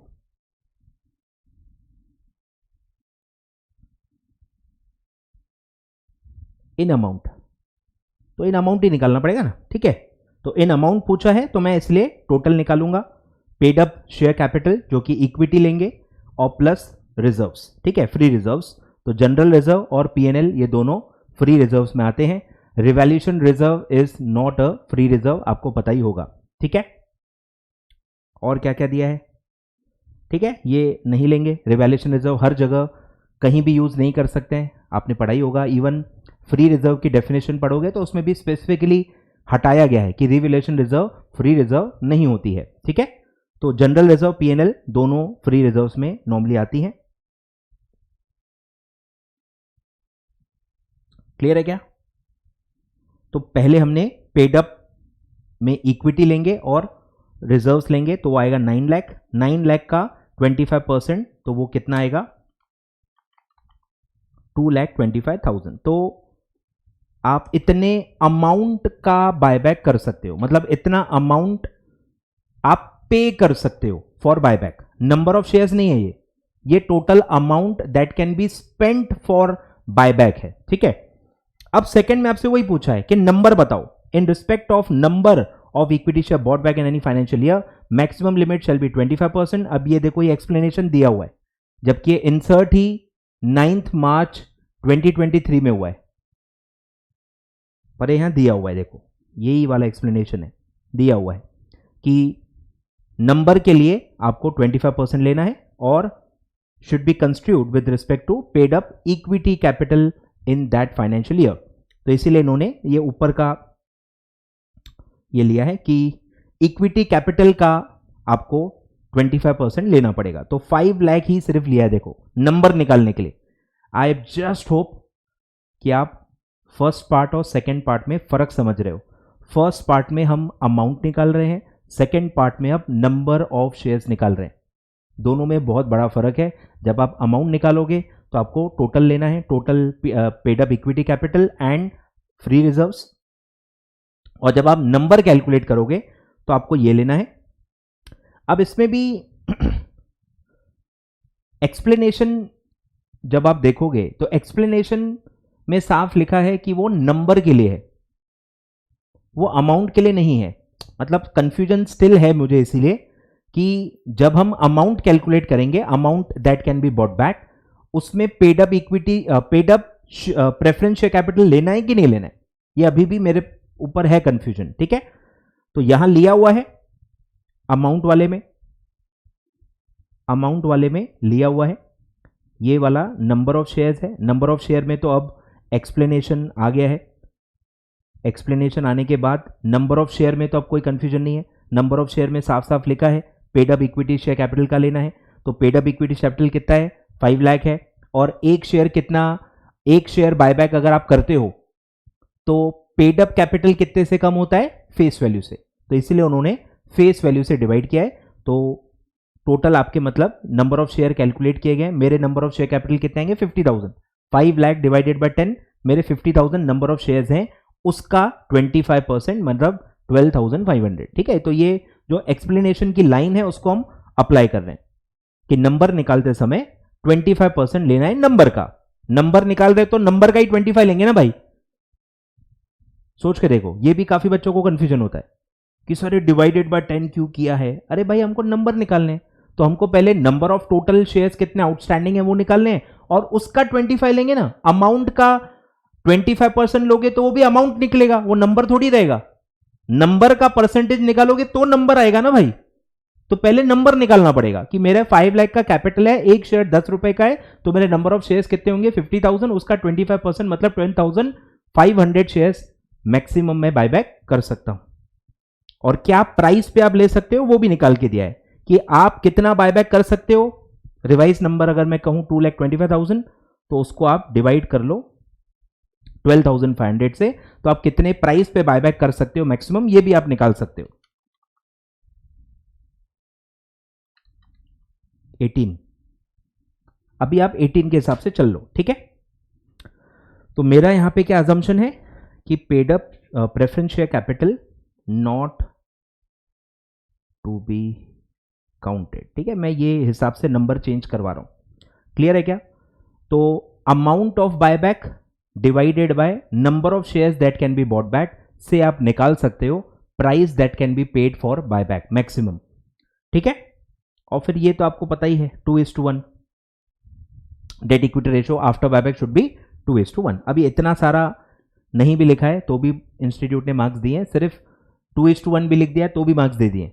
मतलब इससे बेस्ट क्या करेगी इंस्टीट्यूट आपके लिए? सिर्फ लोगों ने 2:1 लिखा है, आफ्टर बायबैक 2:1 होना चाहिए, सबको एक एक मार्क दिया हुआ है। ठीक है, तो इतना सारा दिया है पर चेकिंग में उतना कंसिडर नहीं किया गया है।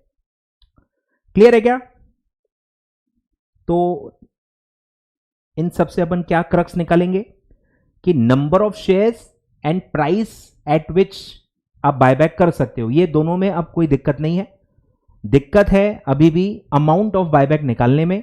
उसमें जो पेड अप शेयर कैपिटल लिखा हुआ है उसमें प्रेफरेंस शेयर कैपिटल लेना है कि नहीं लेना है ये अभी भी क्लियर नहीं है। ठीक है, यहां इन्होंने लिया है पर मैं एक और आपको दिखा सकता हूं जहां पे उन्होंने नहीं लिया है। मतलब इंस्टीट्यूट की कंसिस्टेंसी नहीं है, मैं बस ये कहना चाहता हूं। दिखा देता हूं, एक मिनट रुक जाओ। ठीक है, ये एक क्वेश्चन था जून 22 में। ठीक है, जून 22 में एक क्वेश्चन आया था बायबैक पे, क्वेश्चन नंबर 3। इसमें देखो इक्विटी शेयर कैपिटल भी दिया है, प्रेफरेंस शेयर कैपिटल भी दिया है, इसमें रिजर्व्स कुछ भी नहीं दिए हैं लेकिन प्रेफरेंस शेयर कैपिटल दिया हुआ है। ठीक है, आपसे पूछा है ascertain the maximum equity share capital and the number of equity share that can be bought back in the present case.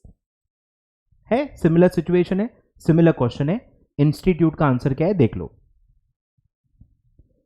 देखो, ascertainment of maximum equity share capital that can be bought back, तो यहां पे amount लिया गया है 30 lakh rupees.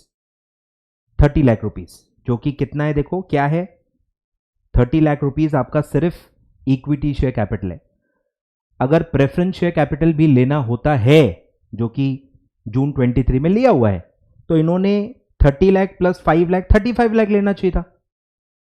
Paid up share capital, free reserve है नहीं तो नहीं है, लेकिन सिर्फ इक्विटी शेयर कैपिटल यहां पे लिया गया है और जून 23 के पेपर में प्रेफरेंस शेयर कैपिटल भी ले लिया, तो यहां से वो कंफ्यूजन क्रिएट होता है। ठीक है, तो साफ साफ इन्होंने 30 लाख लेके 7,50,000 amount that can be bought back निकाला हुआ है और नंबर ऑफ शेयर्स भी सेम लिया हुआ है कि 7,50,000 हम अमाउंट ऑफ बायबैक कर सकते हैं डिवाइडेड बाय आपका 50 रुपीज जो कि क्या है फेस वैल्यू।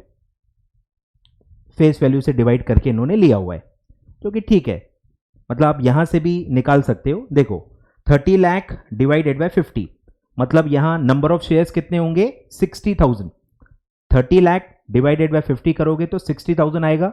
60,000 को इंटू 25% करो तो भी 15,000 ही आता है। तो इन्होंने अलग तरीके से किया है पर किया वही है।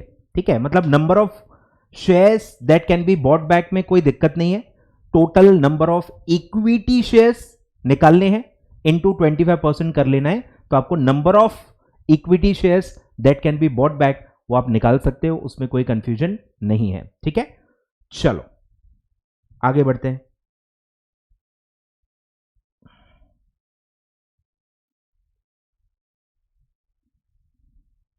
चलो बढ़े आगे।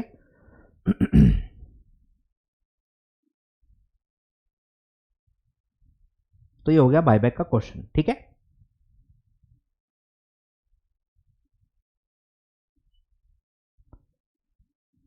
तो आप भी इंस्टीट्यूट को मेल करो, मैं भी कोशिश करूंगा ईमेल करने के लिए।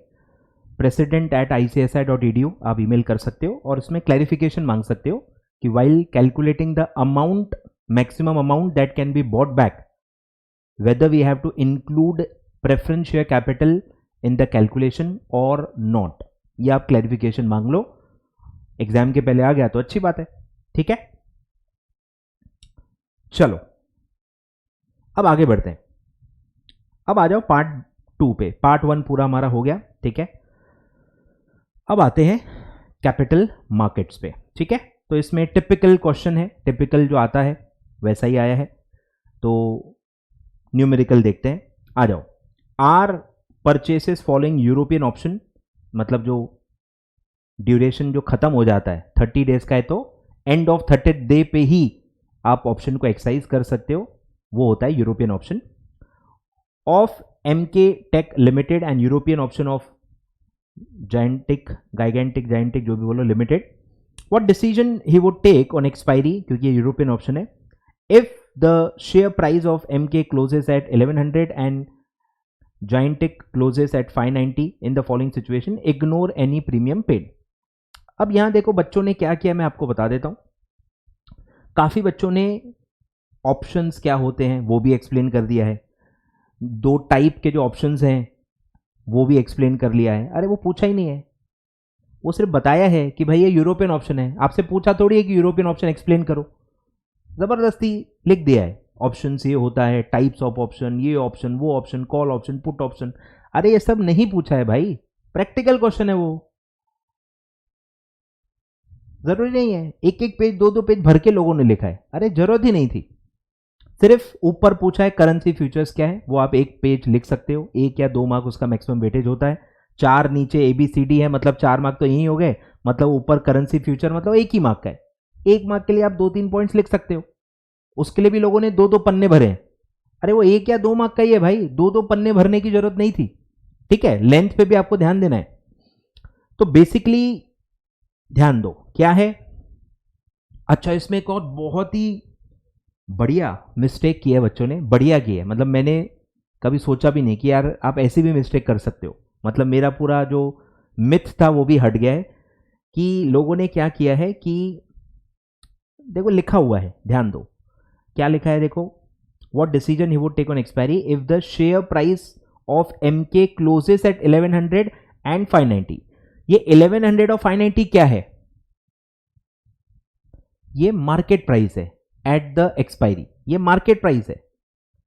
कुछ लोगों ने इसको एक्सरसाइज प्राइस मान लिया, एक्सरसाइज प्राइस मान लिया। नहीं भाई, ये एक्सरसाइज प्राइस नहीं है, एक्सरसाइज प्राइस यहां दी है। ये इंडिविजुअली जो आपने कॉन्ट्रैक्ट्स बाई किए हैं, एमके आपने बाई किया है 1050 कॉल, मतलब ये 1050 क्या है, ये एक्सरसाइज प्राइस है।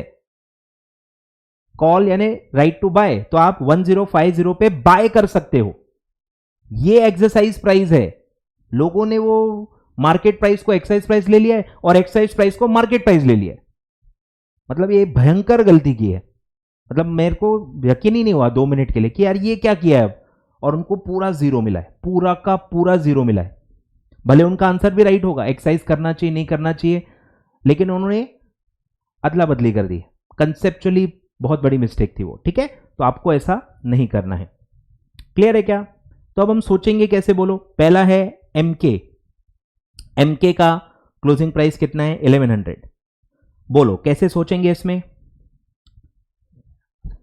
कैसे सोचेंगे बोलो। कॉल पुट में कैसे सोचते हैं, एक्सरसाइज करेंगे कि नहीं। 1050 कॉल और प्राइस है 1100। बोलो, मैं कॉल मतलब क्या होता है, खरीदना है, तो रूल क्या लगेगा, मैं कम में बाय करूंगा, तो मुझे 1050 में परचेज करना चाहिए या मार्केट में जाके 1100 में परचेज करना चाहिए, विच एवर इज लेस। तो मेरा एक्सरसाइज प्राइस कम है, मतलब मुझे कॉल ऑप्शन एक्सरसाइज करके 1050 में वो खरीदना चाहिए, ऐसा ही सोचते हैं। ठीक है, तो ये हम क्या करेंगे, एक्सरसाइज करेंगे, एक्सरसाइज करेंगे as exercise price is less than market price. ठीक है, फिर आते हैं जायंटिक 525 पुट, और इसका मार्केट प्राइस कितना है 590, और ये पुट ऑप्शन है। पुट में कैसे सोचते हैं, विच एवर इज हायर, मैं कहां बेचूंगा जहां मुझे ज्यादा प्राइस मिलेगा, बेचते ज्यादा में है, खरीदते कम में है, एज सिंपल एज दैट। ठीक है, तो जहां ज्यादा होगा मैं वहां बेचूंगा, तो मुझे 525 में एक्सरसाइज करके कॉन्ट्रैक्ट के तहत बेचना चाहिए या मार्केट में जाके 590 में बेचना चाहिए, whichever is higher. Market price ज्यादा चल रही है तो मैं कॉन्ट्रैक्ट को लैप्स करूंगा और मैं मार्केट में जाके बेचूंगा, तो ये क्या होगा, नॉट एक्सरसाइज, ये मैं एक्सरसाइज नहीं करूंगा, as excise price is less than market price. आए ख्याल में? देखो लॉजिक दोनों में सेम है, लेकिन दोनों का आंसर अलग अलग है। क्यों? क्योंकि दोनों ऑप्शंस अलग है, एक कॉल ऑप्शन है, एक पुट ऑप्शन है। तो इसमें मेमोराइज नहीं कर सकते। काफी बच्चे मेमोराइज कर लेते हैं, ये कम है वो ज्यादा है, ये कम है वो ज्यादा है। अरे वो उल्टा हो जाता है भाई, कॉल ऑप्शन में उल्टा होता है, पुट ऑप्शन में उल्टा होता है। आप इस तरह रट नहीं सकते इसको, लॉजिकली ही आपको याद रखना पड़ेगा। ठीक है, फिर है मार्केट प्राइस 1100 है, कॉल ऑप्शन है मेरे पास 1120। अब मैं 1120 में कॉन्ट्रैक्ट के तहत खरीदूं या मार्केट में जाके 1100 में खरीदूं, whichever is less. Market price कम चल रही है तो मुझे ये ऑप्शन लैप्स करना चाहिए और मार्केट में जाके बाय करना चाहिए। ठीक है, तो नॉट एक्सरसाइज। क्यों? As exercise price is more than market price.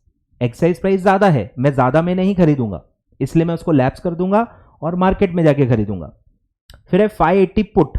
बोलो मार्केट प्राइस है 90, which ever is high, put option है, तो मार्केट का प्राइस अभी भी ज्यादा है, तो मैं मार्केट में जाके बेचूंगा, मतलब नॉट एक्सरसाइज।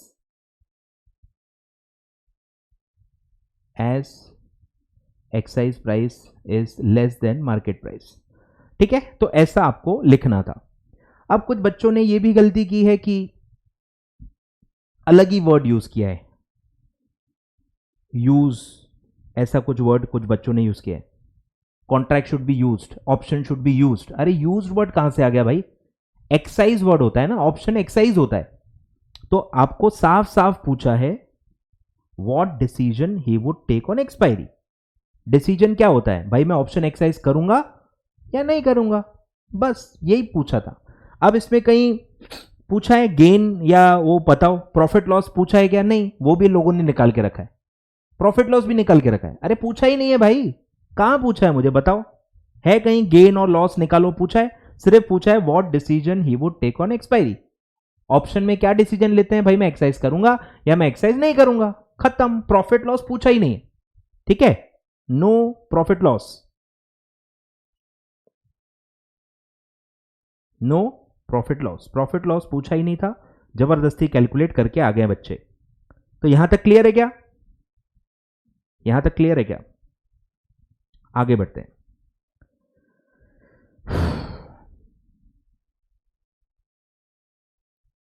तो ये हमारा हो गया।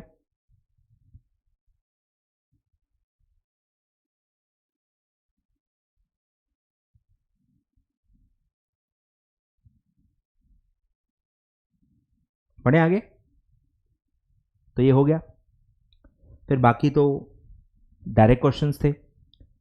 इंटरमिजरीज क्या होते हैं, different kinds and general obligations of intermediary. फिर ये भी इजी था, इन्फ्लेशन रेट क्या होता है, कैसे कैलकुलेट करते हैं, और फिर एक आपको न्यूमेरिकल दिया हुआ था, और ये बहुत ही ईजी था। बहुत अनफॉर्चुनेट है, काफ़ी बच्चों ने गलत किया हुआ है। तो 2019 में 12 रुपए की कॉफ़ी थी और वो 16 रुपए की हो गई 2023 में। तो बताइए इन्फ्लेशन रेट कितना है? रेट, रेट लोगों ने बोला है 4 रुपए इन्फ्लेशन रेट है। अरे रेट पूछा है भाई, परसेंटेज में पूछा है। ठीक है, तो फॉर्मूला क्या होता है? Latest minus old upon old into 100। तो 4 रुपए डिवाइड बाय 12 रुपए इंटू 100, तो ये आता है 33.33%। तो 4 साल में इन्फ्लेशन रेट है 33.33%।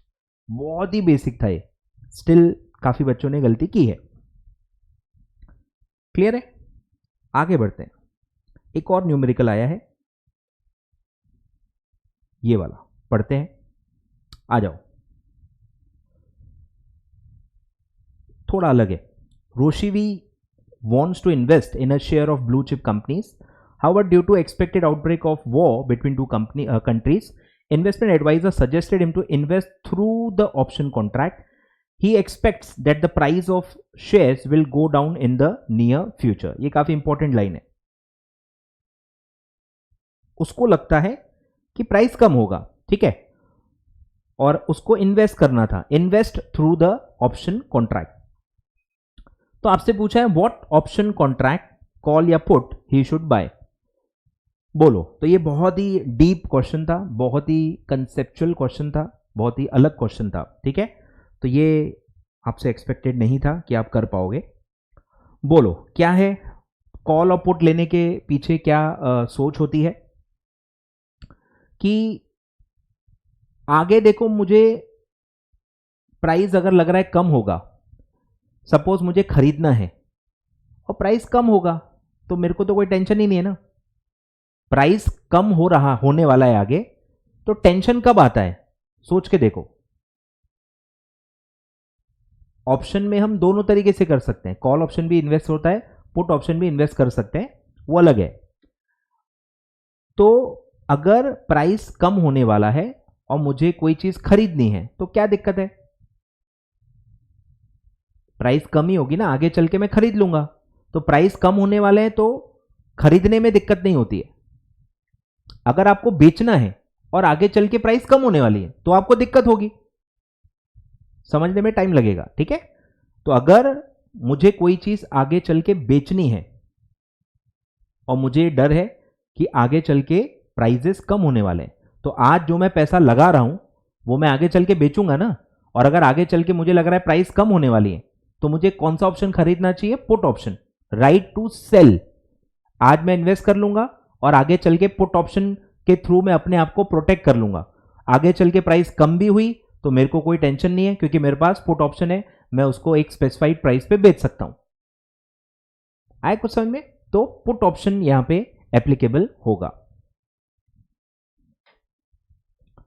तो पूरा डिटेल में इसको हम पढ़ते हैं, ध्यान दो। इतना एक्चुअली आपको डिटेल में समझाया नहीं गया, बट ठीक है। To protect against the downward movement of share price he should buy the option contract. आए ख्याल में? तो डाउनवर्ड मूवमेंट में कब लॉस होता है, बेचते समय, खरीदते समय लॉस थोड़ी होता है। जब आप बेचते हो और आगे चल के आपको दिख रहा है कि प्राइस कम हो रही है, तो वो आपका रिस्क है कि आज मैं कोई चीज खरीद रहा हूं, आगे चल के उसकी प्राइस कम हो गई तो फिर मैं उसको बेचूंगा कैसे, कम में बेचना पड़ेगा, मेरा नुकसान हो जाएगा। तो ऑप्शंस के थ्रू मैं इसको कवर कर सकता हूं, मैं एक पुट ऑप्शन खरीद सकता हूं जिससे मेरा सेलिंग प्राइस एक फिक्स हो जाएगा। कल चल के मार्केट प्राइस उससे भी कम हो गई तो मेरा कोई लॉस नहीं होगा, मैं पुट ऑप्शन एक्सरसाइज करके वो एक फिक्स प्राइस में बेच दूंगा, ठीक है। तो ये अलग ही क्वेश्चन था, पहली बार आई थिंक इस टाइप का क्वेश्चन आपको आया है, ठीक है। आगे बढ़ते हैं।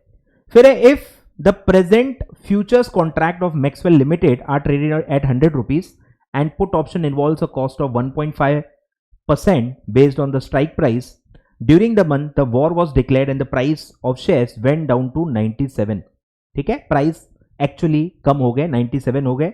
What will be the gain or loss on rupees 1,50,000 option contracts. अब क्या ये कहना चाह रहे हैं, पहले नंबर ऑफ कॉन्ट्रैक्ट्स निकाल लो। आपके पास 1,50,000 वैल्यू के कॉन्ट्रैक्ट्स हैं और वो ट्रेड हो रहे हैं 100 पे, तो 1,50,000 डिवाइडेड बाय 100, तो आपके पास 1,500 ऑप्शंस हैं। 1,500 ऑप्शंस आपने लिए हैं और उसका गेन और लॉस आपको पूछा है। बोलो क्या होगा कि प्रेजेंट फ्यूचर कॉन्ट्रैक्ट का प्राइस चल रहा है 100 और आगे चल के देखो वॉर डिक्लेयर हो गई है और प्राइस एक्चुअली कम हो गया है 97, तो आप क्या करोगे, आप फ्यूचर कॉन्ट्रैक्ट के हिसाब से चलोगे। मतलब 100 रुपीज पे अगर आपने फ्यूचर कॉन्ट्रैक्ट लिया है तो आपको तो 100 रुपीज ही मिलेगा ना, मतलब मार्केट प्राइस का आपको फर्क नहीं पड़ेगा, ठीक है। लेकिन ये पुट ऑप्शन देखो लिखा हुआ है, आपने पुट ऑप्शन लिया हुआ है, मतलब right to sell at 100 rupees. Situation समझो, वॉर ब्रेकआउट हो गया, आगे चल के प्राइस कम हो गई, लेकिन आपने पुट ऑप्शन लिया हुआ है 100 रुपीज स्ट्राइक प्राइस का पुट ऑप्शन लिया हुआ है। पुट ऑप्शन क्या होता है, राइट टू सेल, बेचने का राइट आपने ऑलरेडी 100 रुपीज में लिया हुआ है। तो अब प्राइस कम भी हो गई तो आपका नुकसान नहीं होगा क्योंकि आप 100 रुपीज में बेच सकते हो। लेकिन पुट ऑप्शन खरीदने के लिए प्रीमियम भरना पड़ता है जो है 1.5% ऑफ द स्ट्राइक प्राइस, यानी 100 रुपीज का। और अब मार्केट प्राइस एक्चुअल में कम हो गई है 97 में, मतलब 3 रुपए का लॉस हुआ है, पर आपको एक्चुअली होगा नहीं क्योंकि आप ऑप्शन एक्सरसाइज कर लोगे तो आपको 100 रुपीज में सेलिंग प्राइस मिल जाएगी, लेकिन सिर्फ प्रीमियम आपको पे करना है। मतलब एक नोशनल गेन आपको कैलकुलेट करना है, ठीक है। तो नोशनल गेन कैसे कैलकुलेट होगी, ग्रॉस गेन कितना है, देखो आपका गेन, ग्रॉस आपका प्रॉफिट कितना है, ग्रॉस कि 100 रुपीज आपको मिलेगा। अगर आप ये ऑप्शन कॉन्ट्रैक्ट नहीं लेते तो आपको 97 में बेचना पड़ता। आपको इस तरह सोचना है, इसलिए नोशनल है। तो 97 सेलिंग प्राइस चल रहा है, पर आपने पुट ऑप्शन ले लिया था तो आपको 100 मिलेगा, तो ग्रॉस 3 रुपीज आपका प्रॉफिट है। इनटू ऐसे कितने कॉन्ट्रैक्ट्स हैं 1500, तो 4500 रुपए का आपका प्रॉफिट है।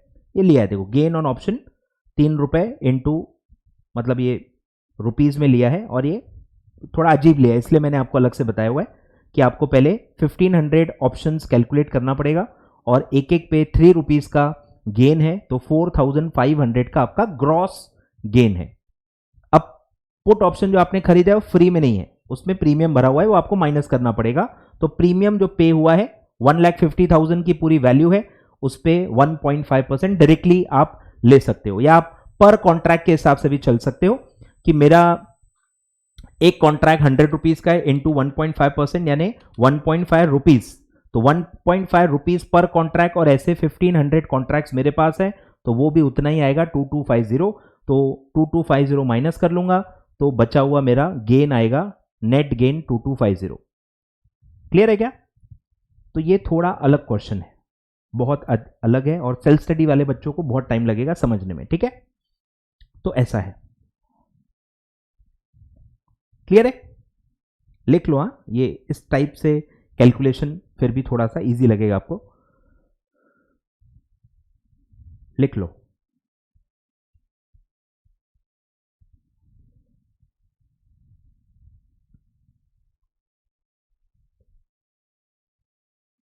बढ़े आगे, चलो। अच्छा जो हो गया, ठीक है। तो ये पूरा आपका जून 23 का डिस्कशन था। न्यूमेरिकल्स और केस स्टडीज सारी की सारी मैंने आपको बता दी है। कहाँ कहाँ मुझे थोड़ा सा इशू है वो भी मैंने आपको बहुत क्लियरली बता दिया है। ठीक है, तो अच्छे से पढ़ाई करें, डिटेल में करें, बेसिक्स को अच्छे से कवर करें, मैथमेटिक्स को अच्छे से कवर करें। ठीक है, काफ़ी बच्चों ने परसेंटेज में मिस्टेक की है, मैं आपको ऑलरेडी बता चुका हूँ, फिर से रिपीट कर रहा हूँ। जो मैंने एनएवी का क्वेश्चन बताया था, 1.75% को लोगों ने 1.75 ले लिया था अमाउंट में, तो ये तो बहुत ही बड़ी मिस्टेक है। 2.25% को 2.25 ले लिया था। तो ऐसे बड़े बड़े ग्रॉस ब्लंडर्स आपको नहीं करने हैं, अच्छे से पढ़ाई करनी है, अच्छे से प्रिपरेशन करनी है, सारे पास पेपर अच्छे से कवर करने हैं, और जो जो ये छोटी छोटी बातें हैं ये आपको एक जगह नोट करनी है ताकि एग्जाम के पहले आप देख के जाओ। छोटे छोटे जो एक्सप्लेनेशंस हैं, छोटे छोटे जो क्लैरिफिकेशंस हैं कि क्या आता है क्या नहीं आता है, कोई चीज़ क्यों ले रहे हैं, कोई चीज़ क्यों नहीं ले रहे हैं, ये सब आपको अपने लैंग्वेज में एक जगह लिखना चाहिए ताकि आपको एग्जाम के पहले एक बार उसको पढ़ते आना चाहिए। क्लियर है? चलिए, आई होप मेरी मेहनत आपके काम आएगी और आप ये पूरा वीडियो देख चुके हो तो वीडियो लाइक ज़रूर कर देना, नए हो चैनल सब्सक्राइब कर लेना, और भी बहुत सारे वीडियोस आने वाले हैं सीएस एग्जीक्यूटिव रिलेटेड, तो बने रहें इस चैनल पे। Thank you so much.